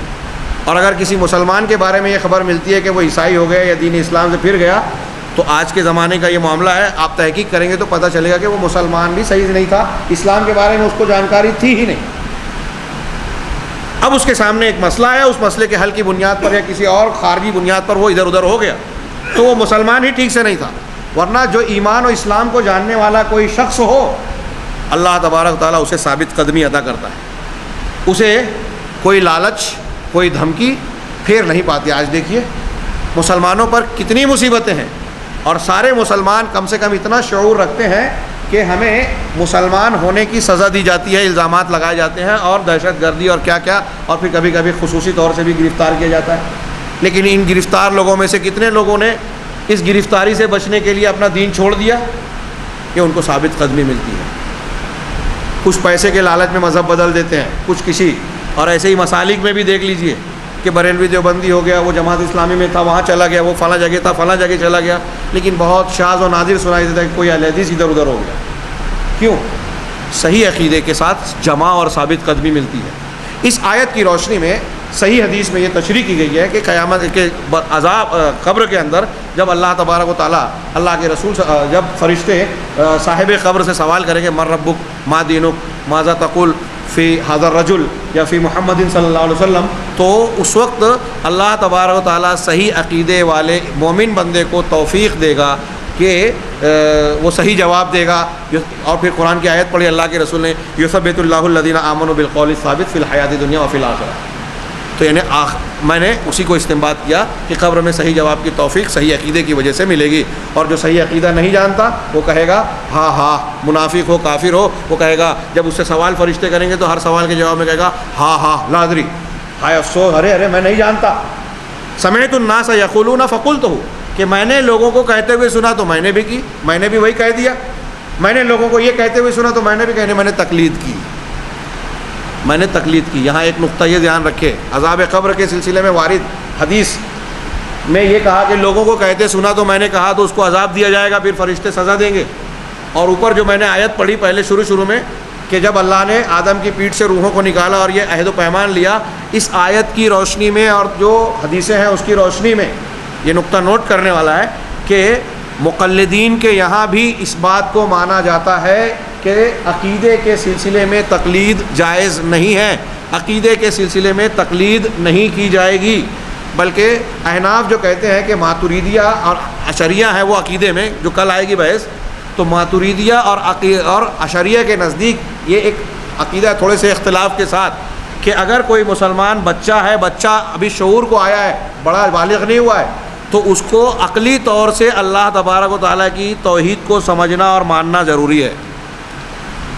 تو پہلے غور کرنا ضروری ہے، پھر ایمان لانا ضروری ہے۔ تو کل آئے گی بحث، ہم یہ کہتے ہیں کہ ڈائریکٹ شہادتین ضروری ہے پہلے، وہ یہ کہتے ہیں کہ نہیں، پہلے غور کرنا ضروری ہے، ماتریدیہ اور اشعریہ۔ اور مقلدین کے یہاں امام قرطبی، علامہ قرطبی صاحب احکام القرآن والے مالکی مسلک کے مقلد کہلاتے ہیں، انہوں نے اس آیت کی تشریح میں یہ نتیجہ نکالا کہ اس آیت سے پتہ چلتا ہے آگے کا، تاکہ قیامت کے دن کوئی یہ نہ کہہ سکے کہ ہمارے باپ دادا نے ایسا کیا تھا تو اے اللہ تو ان کی وجہ سے ہمیں کیوں سزا دیتا ہے، یعنی مشرک قیامت کے دن باپ دادا کا حوالہ نہیں دے سکتا۔ تو اس سے استدلال کرتے ہوئے علماء نے کہا کہ اس سے معلوم ہوا کہ عقیدے میں تقلید جائز نہیں چلے گی، آپ اللہ کو یہ جواب نہیں دے سکتے کہ فلاں نے کیا تھا تو میں نے کیا۔ امام قرطبی نے بھی کیا، اور یہ دین حق یا کون سی کتاب ہے بریلویوں کی، میں بھول رہا ہوں نام، بڑی مشہور، جعل حق میں اس کے مصنف نے بھی یہ بات لکھی ہے کہ عقیدے میں تقلید جائز نہیں ہے، اور علماء احناف میں بھی بہت سارے لوگوں نے اس بات کا اعتراف کیا ہے، جس سے یہ پتہ چلتا ہے کہ آپ کے یہاں بھی اس بات کا اعتراف ہے کہ عقیدے کو اولیت دینی چاہیے، اور ایک عام انسان کو بھی عقیدہ جو ہے قرآن و حدیث کی دلیلوں سے سمجھنا چاہیے، اس میں تقلید جائز نہیں ہے۔ اللہ کی مغفرت، آگے دیکھیے کہ اللہ کی مغفرت اور شفاعت کی اجازت صحیح عقیدے پر منحصر ہے۔ یہ بہت مشہور آیت ہے، ان اللہ لا یغفر ان یشرک بہ ویغفر ما دون ذلک لمن یشاء، سورہ نساء میں آیت نمبر 48 میں بھی اللہ نے فرمایا ہے، اور آیت نمبر 116 میں بھی فرمایا ہے کہ اللہ شرک کو معاف نہیں کرے گا کہ اس کے ساتھ شریک ٹھہرایا جائے، اس کے علاوہ جسے چاہے گا بخش دے گا۔ یہ آیت کیا کافی نہیں ہے اس بات کو ثابت کرنے کے لیے کہ انسان کو سب سے پہلے سب سے زیادہ اہمیت دینی چاہیے عقیدہ صحیحہ سیکھنے پر، غلط عقیدے سے بچنے پر۔ اس کے بعد ما کان للنبی والذین آمنوا ان یستغفروا للمشرکین، نبی کے لیے اور مومنوں کے لیے جائز نہیں ہے، روا نہیں ہے کہ وہ مشرکین کے لیے مغفرت طلب کریں، بخشش کی دعا کرنا جائز نہیں ہے مشرکین کے لیے، اگرچہ وہ قریبی رشتہ دار ہی کیوں نہ ہو، اس بات کے واضح ہو جانے کے بعد کہ وہ جہنمی ہے، اصحاب جہنم ہے۔ قرآن کی یہ آیت آپ جانتے ہیں، اس کا پس منظر بخاری مسلم کی حدیثوں میں ہے کہ اس کو اہل علم نے یہ بیان کیا اسی وقت نازل نہیں ہوئی تھی جب ابو طالب کا واقعہ پیش آیا تھا، لیکن لوگوں نے کہا کہ ابو طالب کے بارے میں نازل ہوئی۔ اللہ کے رسول صلی اللہ علیہ وسلم نے جب ان سے کہا کہ آخری وقت ہے کلمہ پڑھ لو، میں اللہ کے پاس حجت پیش کروں گا، تو ابو جہل اور ابن ابی امیہ نے کہا کہ ارے کیا آپ عبد المطلب کے دین سے پھر جائیں گے؟ یہ دونوں اپنی اپنی بات کہتے رہے، یہاں تک کہ عبد المطلب نے کہا کہ ابو طالب نے کہا کہ میں اپنے باپ کے دین پر رہوں گا۔ یہ نہیں، دوسری روایتوں میں یہ بھی ہے کہ مجھے یہ عار محسوس ہو رہا ہے کہ لوگ کہیں گے کہ اپنے دین سے، اپنے باپ دادا کے دین سے پھر گیا، اور اسی پر مر گئے۔ اللہ کے رسول نے کہا کہ میں آپ کے لیے مغفرت کی دعا کروں گا، تو قرآن کی یہ آیت نازل ہوئی اور آپ کو منع کیا گیا کہ نبی اور کوئی مسلمان، نبی بھی کسی مشرک کے لیے دعا نہیں کر سکتا۔ اس سے معلوم ہوا کہ بدعقیدہ انسان کے لیے مغفرت کی دعا کسی مومن کے لیے جائز نہیں ہے۔ اگر ہمارا کوئی سگا بھائی ہے، ہمارے والد ہیں، انتقال کر گئے وہ کفر اور شرک پر، تو ہم ان کے لیے مغفرت کی دعا نہیں کر سکتے۔ کتنی بڑی بات ہے۔ نبی کریم صلی اللہ علیہ وسلم کے پاس صحیح مسلم کی حدیث ہے کتاب الایمان میں، ایک شخص آیا اور کہا میرے والد کہاں ہیں؟ تو کہا جہنم میں۔ وہ مایوس ہو کے رنجیدہ ہو کے جانے لگے، واپس بلایا اور کہا کہ ان ابی و اباک کلاہما فی النار، میرے والد اور تمہارے والد دونوں جہنم میں۔ اللہ کے نبی صلی اللہ علیہ وسلم صحابہ کی ایک جماعت کے ساتھ صحیح حدیث ہے، البانی صاحب نے اسے صحیح کہا ہے، طبرانی اور دوسری حدیث کی کتابوں میں ہے. صحابہ کی ایک جماعت کے ساتھ ایک جگہ اترے، بعض روایتوں میں ہے کہ اپنی والدہ کی قبر کے پاس، اور آپ رونے لگے. حضرت عمر فاروق کھڑے ہوئے کہا کہ میرے ماں باپ آپ پر فدا، کس چیز نے آپ کو رلا دیا، کیا بات ہے؟ کہا کوئی بات نہیں عمر، بات یہ ہے کہ میں نے اللہ تعالیٰ سے یہ دعا مانگی کہ اللہ تعالیٰ میں اپنی والدہ کے لیے مغفرت کی دعا طلب کروں تو مجھے اجازت نہیں دی گئی، اور یہ اجازت مانگی کہ مجھے ان کی قبر کی زیارت کی اجازت دی گئی تو اس کی اجازت دے دی گئی. تو مجھے مغفرت کی دعا مانگنے سے جو اجازت نہیں دی گئی، اس بارے میں والدہ کے سلسلے میں جہنم کی عذاب کو سوچ کر میری آنکھوں میں آنسو آ گئے. ماں تھی. غور کیجئے کہ نبی اپنے والدین کے لیے، اپنے سگے چچا کے لیے جنہوں نے زندگی میں مختلف معاملات میں، دنیاوی امور میں، بلکہ دعوت کے میدان میں آپ کے ساتھ دیا تھا، کئی مقامات پر دنیاوی اعتبار سے پشت پناہی کی ساتھ دیا، شیب ابی طالب میں اور مختلف موقعوں پر، ان کے لیے چونکہ شرک پر مرے تھے مغفرت کی دعا کی اجازت نہیں ملی، تو پھر آخرت میں سفارش کی اجازت مل سکتی ہے؟ عقیدے کو درست کرنے کے لیے اس سے بڑھ کر انسان کو دہلا دینے والی چیز کیا ہو سکتی ہے کہ ما کان علی نبی، یہ والی آیت. اس کے بعد ایک حدیث میں نے نقل کی کہ حضرت ابو ہریرہ رضی اللہ تعالیٰ عنہ کا نے سوال کیا، من اسعد الناس بشفاعتک یا رسول اللہ، اے اللہ کے رسول قیامت کے دن آپ کی سفارش کا سب سے زیادہ سعادت مند اور حقدار کون ہوگا؟ بعض روایتوں میں وضاحت میں ہے کہ اللہ کے رسول کہ مجھے امید تھی کہ ابو ہریرہ تمہارا جو علم کا شوق ہے تم ہی یہ مجھ سے یہ سوال کرو. اور پھر آپ نے جو جواب دیا وہ یہ تھا کہ من قال لا الہ الا اللہ خالصا من قلبہ، میری سفارش اس کو ملے گی جو لا الہ الا اللہ کہے، لیکن رسمی طور سے نہیں، اداکاری کے اعتبار سے نہیں، معنی کو سمجھے بغیر نہیں، لا الہ الا اللہ کہے اور مخالفت کرے، عقیدے اور عمل میں اس کے مخالفت کرے، ایسے نہیں، بلکہ خالصا من قلبہ، اپنے دل کے خلوص کے ساتھ یہ مانے کہ لا الہ الا اللہ یعنی اللہ کے سوا کوئی معبود برحق نہیں ہے، اس کو نبی کریم صلی اللہ علیہ وسلم کی شفاعت نصیب ہوگی. مسلم شریف کی بھی ایک حدیث ہے، میں نے طوالت کے خوف سے اسے نقل نہیں کیا، اس کی طرف صرف اشارہ کیا ہے. یہ جو غلط چھپا انا، مسلم شریف کہتے ہیں کہ انا لکل نبی دعوت مستجاب، لکل نبی یہ نہیں ان کر دیا ہے، نبی ہر نبی کی کچھ نہ ایک دعوت مستجاب، یعنی ایسی دعا اللہ نے دی تھی جس کو وہ قبول فرمائے. تو اللہ کے رسول نے اس مسلم شریف کے حدیث میں فتعجل کل نبی دعوتہ، کہ ہر نبی نے دنیا ہی میں اپنی دعا مانگ لی جو اللہ نے ان کو حق دیا تھا، دنیا میں اجلت کر لی اور مانگ لی، لیکن میں نے اپنی امت کے لیے اپنی دعا کو چھپا کر رکھا ہے قیامت کے دن کے لیے، شفاعتاً لامتی، اپنی امت کی سفارش کے لیے. اس سے نبی کریم صلی اللہ علیہ وسلم کا اپنی امت کے حق میں احسان دیکھیے، شفقت اور رحمت دیکھیے کہ کتنے شفیق ہیں امت کے حق میں، کہ آپ نے کہا کہ میں نے کوئی دعا نہیں مانگی، اس کو چھپا لیا جو اللہ نے مجھے دی تھی، قیامت کے دن اپنی امت کی سفارش کے لیے بچا رکھا. تو اب اللہ کے رسول نے اس میں آگے فرمایا کہ انشاءاللہ میری یہ سفارش میری امت کے ہر اس شخص کو ملے گی جس نے اللہ کے ساتھ شرک نہ کیا، یعنی عقیدہ صحیح ہوگا اور دوسرے گناہ کا اگر مرتکب ہوگا تو اللہ کے رسول کی سفارش ملے گی، ورنہ نہیں ملے گی. اس ضمن میں حضرت ابراہیم علیہ السلام کا اپنے باپ کو، نوح علیہ السلام کا اپنے بیٹے کو، لوط علیہ السلام، حضرت ابراہیم اپنے باپ کو، نوح علیہ السلام اپنے بیٹے کو، لوط اپنی بیوی کو نہیں بچا سکیں گے. کیوں نہیں بچا سکیں گے؟ اس لیے کہ یہ مشرک اور کافر تھے، بدعقیدہ تھے، برے عقیدے کے ہونے کی وجہ سے. ابراہیم علیہ السلام اعلیٰ ترین خلیل الرحمن، اعلیٰ ترین مقام پر فائز ہونے کے باوجود باپ کو نہیں بچا پائیں گے. حدیث میں ہے کہ ان کے سامنے ان کو آزر سفارش کریں گے کہ میرے اہل کو اللہ تو رسوا نہیں کرے گا، ایسا وعدہ کیا تھا. تو کہا یہ تمہارے اہل نہیں ہیں. حضرت ابراہیم پلٹیں گے تو آزر جو ہے وہ ایک بجو کی شکل میں خون کی گندگی میں لت پت ہوں گے، فرشتے اٹھا کر جہنم میں ڈال دیں گے. جبکہ وہ آ کر درخواست کریں گے ابراہیم دنیا میں نے تمہاری بات نہیں مانی تھی، آج مانوں گا، اپنے رب سے کہو مجھے آج بچا لے جہنم کے آگ سے. لیکن حضرت ابراہیم سفارش بھی کرنا چاہیں گے، روک دیا جائے گا. دنیا میں بھی انہوں نے دعا کی تو روک دیا گیا. تو ابراہیم علیہ السلام جب اپنے باپ کو نہیں بچا سکے شرک کی وجہ سے، تو دنیا میں کوئی انسان اگر شرک کرتا ہے تو کوئی بزرگ، کوئی شخص اس کو کیسے بچا سکتا ہے؟ تو نہ دنیا میں دعا کی جا سکتی ہے، نہ آخرت میں سفارش، نہ وہ اللہ کی مغفرت کا مستحق ہوگا. توحید گناہوں کا کفارہ ہے، یہ بات ضمناً آ چکی. اور مسند احمد ترمذی وغیرہ کی یہ صحیح حدیث ہے، حسن حدیث ہے، جو بعض دوسری صحیح حدیثوں میں، مسلم شریف کی حدیث میں بھی یہ ٹکڑا آیا ہے کہ اگر کوئی شخص، اللہ تعالیٰ نے فرمایا کہ قیامت کے دن اگر اے بندے تو میرے ساتھ اس حال میں مجھ سے ملاقات کرے گا کہ میرے ساتھ شرک نہ کیا ہو، تو میں اتنی ہی زمین و آسمان بھر کے گناہ اگر کیا ہو تو اتنی ہی زمین آسمان بھر کے مغفرت کے ساتھ مجھ سے ملوں گا. یعنی توحید خالص جو ہے، صحیح عقیدہ جو ہے، وہ گناہوں کا کفارہ ہے. جیسے نماز گناہوں کو مٹاتی ہے، دوسری نیکی گناہوں کو مٹاتی ہے، ایسے ہی توحید سب سے بڑی چیز ہے جو انسان کے گناہوں کا کفارہ بنتی ہے. اگلا نقطہ ہے کہ توحید کا مخالف یا عقیدہ صحیحہ کا منکر ملت اسلامیہ، ملت سے خارج ہو جاتا ہے. اگر کوئی شخص اپنے آپ کو چاہے مسلمان کہہ رہا ہو لیکن توحید شرک اکبر کا مرتکب ہے. یہاں کچھ لوگ سوالات کرتے ہیں کہ اگر ایک آدمی قبر پوج رہا ہے تو اس کے گھر میں شادی کرنا کہ نہیں کرنا، تو اب وہ بحث کرتے ہیں اہل کتاب کے تناظر میں. تو وہ ایک دوسری بحث، فقہی بحث ہو سکتی ہے، لیکن یہ تو طے ہے کہ شرک اکبر کا کرنے والا انسان ملت سے خارج ہو جاتا ہے، اسلام کے لا الہ الا اللہ کے ماننے والوں کے دائرے سے باہر ہو جاتا ہے. دلیل بہت سی ہے. یہاں ایک دلیل سورہ توبہ کی آیت ہے، فَإِذَا انْسَلَخَ الْأَشْهُرُ الْحُرُمُ فَاقْتُلُوا الْمُشْرِكِينَ. یہاں اشارہ ہے اس بات کا کہ اللہ تبارک و تعالیٰ نے اشہر حرم کے گزر جانے کے بعد مشرکین کے قتل کرنے کا حکم دیا، مشرکین کے قتل کرنے کا حکم دیا. اور قتل مشرک کا کیا جاتا ہے. کسی مسلمان کے لیے مسلمان کو قتل کرنا جائز نہیں ہے. لہٰذا جب ایک آدمی مشرک ہوگا، اس آیت سے استدلال میں یہ کر رہا ہوں کہ مشرک ہوگا تو قتل کیا جا سکتا.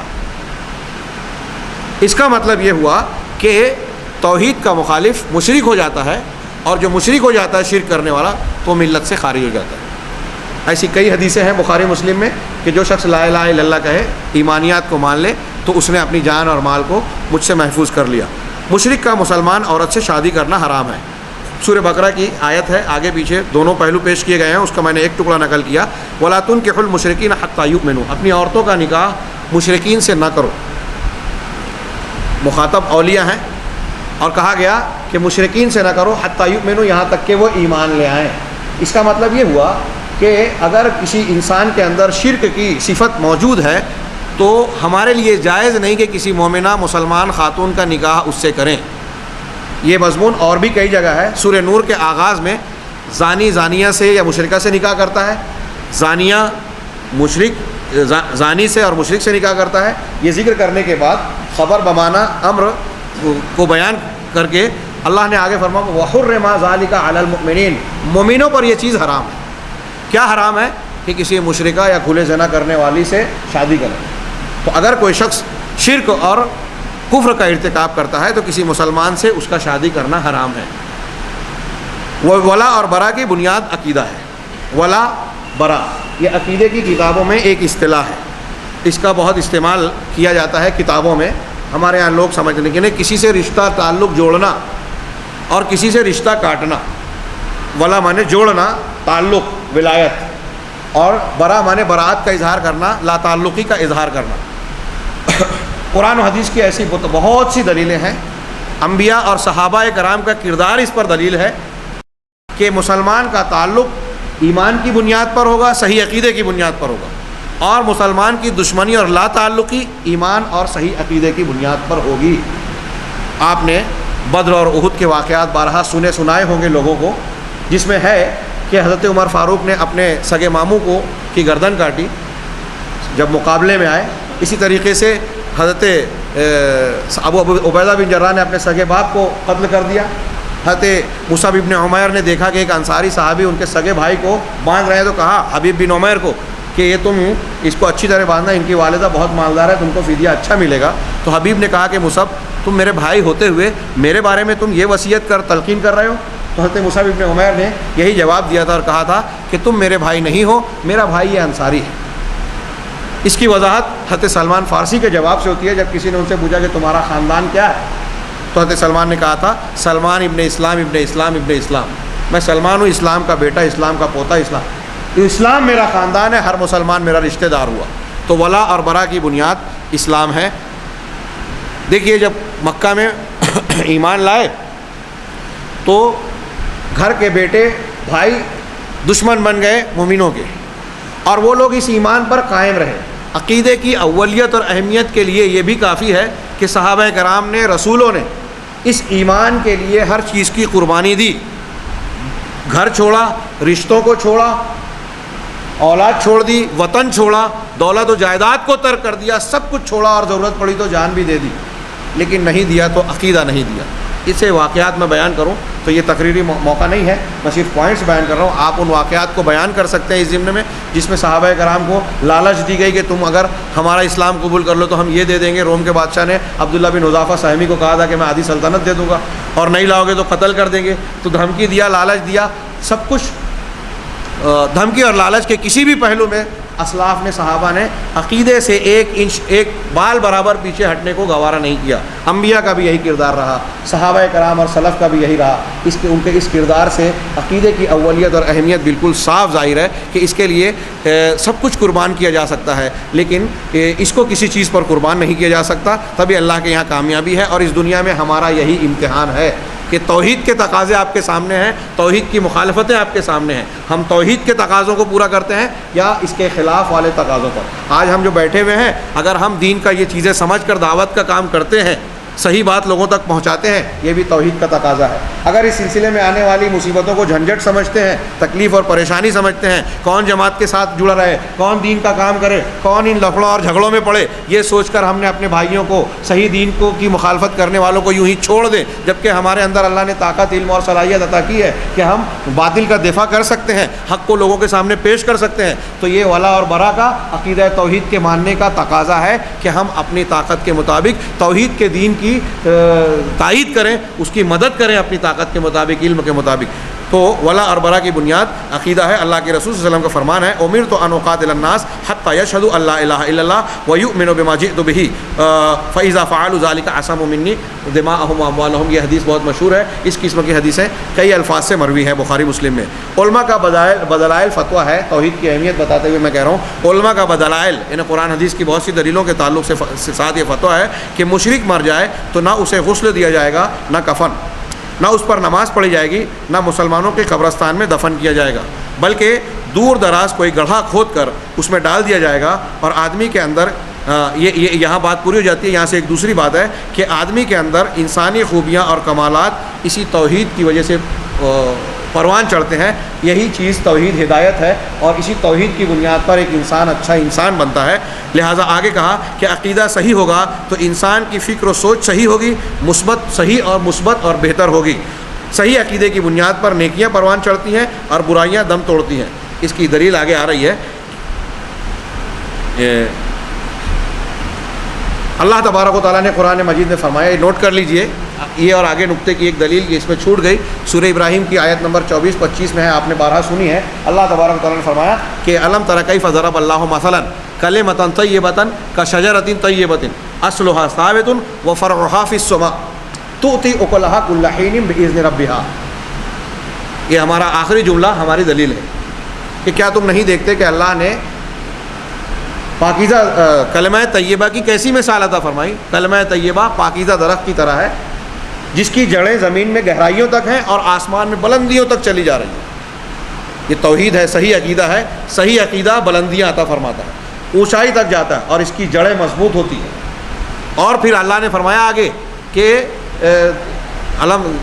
کلمۃ طیبۃ کشجرۃ طیبہ اصلها ثابت وفرعها فی السماء تؤتی اکلها. اپنا یہ پھل، اپنا نتیجہ ہر حال میں ہر وقت دیتا رہتا ہے اپنے رب کے اذن سے. مطلب یہ کہ صحیح عقیدہ ہر وقت انسان کو فائدہ دیتا رہتا ہے، اچھائیاں کرواتا ہے، نیکیاں کرواتا ہے. ہر وقت اس کو سکون، اللہ کی برکت، اللہ کی رحمت کے حصے سے نوازتا رہتا ہے. وہ ذکر و اذکار کرتا ہے، وہ اللہ کو یاد کرتا ہے، وہ عبادت کرتا ہے توحید کی بنیاد پر. تو عقیدہ صحیحہ اور کلمہ طیبہ اگر انسان کے اندر ہے تو دنیا میں مسلسل اس کو اچھا پھل ملتا رہے گا.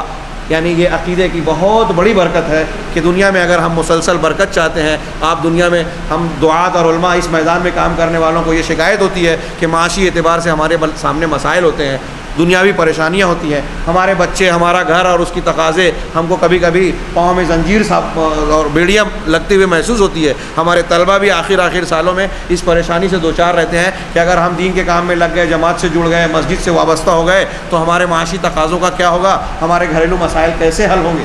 اب ایمان کا وہ درجہ شاید نہ رہا جو صحابہ اور سلف میں ہوا کرتا تھا، لیکن ہمارا ایمان اگر ان نصوص پر ہے تو ایسی بہت سی نصوص ہیں جو یہ کہتی ہیں کہ اگر تم اللہ پر ویسے بھروسہ کرو جیسے پرندے کرتے ہیں تو تم کو جو صبح گھر سے خالی پیٹ نکلتے ہیں اور بھر پیٹ آتے ہیں تو تم جیسا حق ہے ویسا بھروسہ کرو تو اللہ پرندوں کی طرح تمہیں روزی دے گا جو خالی پیٹ گھونسلے سے نکلتے ہیں بھر پیٹ آتے ہیں. ان کا کوئی پروگرام نہیں ہوتا، کوئی مقام نہیں ہوتا، کوئی راشن پانی طے نہیں ہوتا کہ فلاں جگہ ہمیں ہماری غذا ملے گی، لیکن اللہ ان کو نوازتا ہے.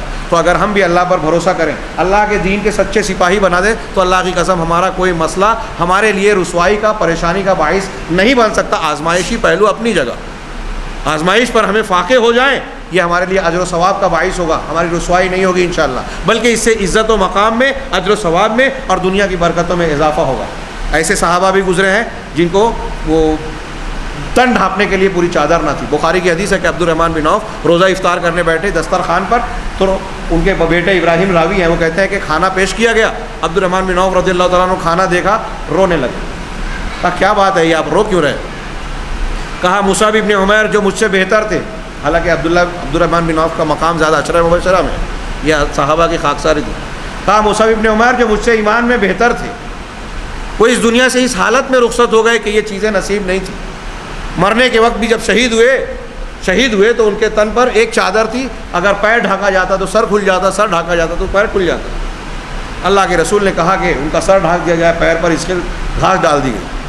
کہا وہ لوگ اس دنیا سے رخصت ہو گئے اسی حال میں اور ہم زندہ ہیں، ہم کو یہ نعمتیں مل رہی ہے. مجھے ڈر لگ رہا ہے کہ کہیں ہمارے کارناموں کا بدلہ ہم کو دنیا میں نہ ملے، آخرت میں محروم نہ ہو جائے. یہ ہمارے صحابہ کی سوچ تھی کہ ہم نیک کام اگر کر رہے ہیں تو دنیا میں نہیں چاہیے، آخرت میں چاہیے. اور ہم یہ چاہتے ہیں کہ دنیا پہلے بنے. یہ ایمانی فکر، عقیدے کے جتنے مضبوطی، اللہ پر توکل جتنا اعلیٰ ہوگا یہ فکر اتنی گہری ہوگی.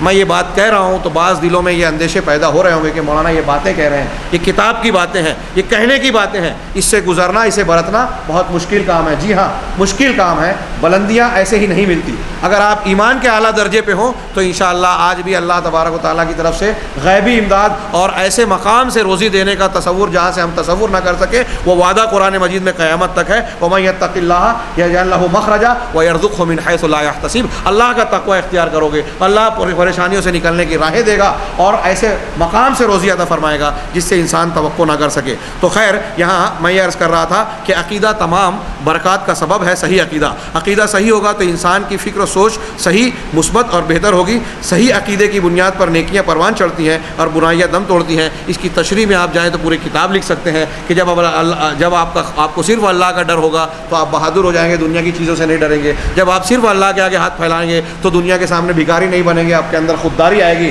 جب آپ صرف اللہ تبارک و تعالیٰ کے تعلق سے صحیح عقیدہ رکھیں گے تو آپ لوگوں سے نہیں شرمائیں گے، صرف اللہ سے شرمائیں گے. جب آپ اللہ سے خوف رکھیں گے تو آپ گناہ نہیں کریں گے، اس کی نافرمانی نہیں کریں گے، چاہے آپ اکیلے میں ہوں، چاہے آپ کو طاقت اور قوت مل جائے. آپ کسی کمزور انسان پر ظلم نہیں کریں گے کیونکہ آپ کو عقیدہ ہوگا کہ اگر میں کمزور پر ظلم کروں گا تو میرے اوپر والا مجھ سے بدلہ لے گا جو مجھ سے زیادہ طاقتور ہے. لہٰذا یہ ساری چیزیں انسان کو قدم قدم پر برائیوں سے روکے گی اور نیکیوں کی طرف راغب کرے گی. عقیدے کو عمل اور دعوت میں مقدم رکھا جائے، پہلے اس کی اصلاح کی جائے تبھی سماج کی اصلاح ہوگی. اصلاح عقیدہ کے بغیر اصلاح سماج ناممکن ہے. عقیدے کی دعوت و اصلاح سے خالی کسی بھی دعوت کا نتیجہ عارضی اور سطحی ہوگا، دیرپا اور گہرا نہیں ہوگا. اس کی دلیلیں اوپر کی جو کچھ آیتیں وغیرہ گزری ہیں اسی میں ہو سکتا ہے، اور آگے جو آخری آیت آ رہی ہے وہ ان 3-4 پوائنٹس کے لیے ایک جامع دلیل کے طور پر کام دے سکتی ہے. صحیح عقیدہ ہی انسان کے لیے سکون و طمانینت اور سعادت کا لازمی سبب ہے. اسی سے دلوں کو چین اور سکون ملتا ہے. الا بذکر اللہ تطمئن القلوب.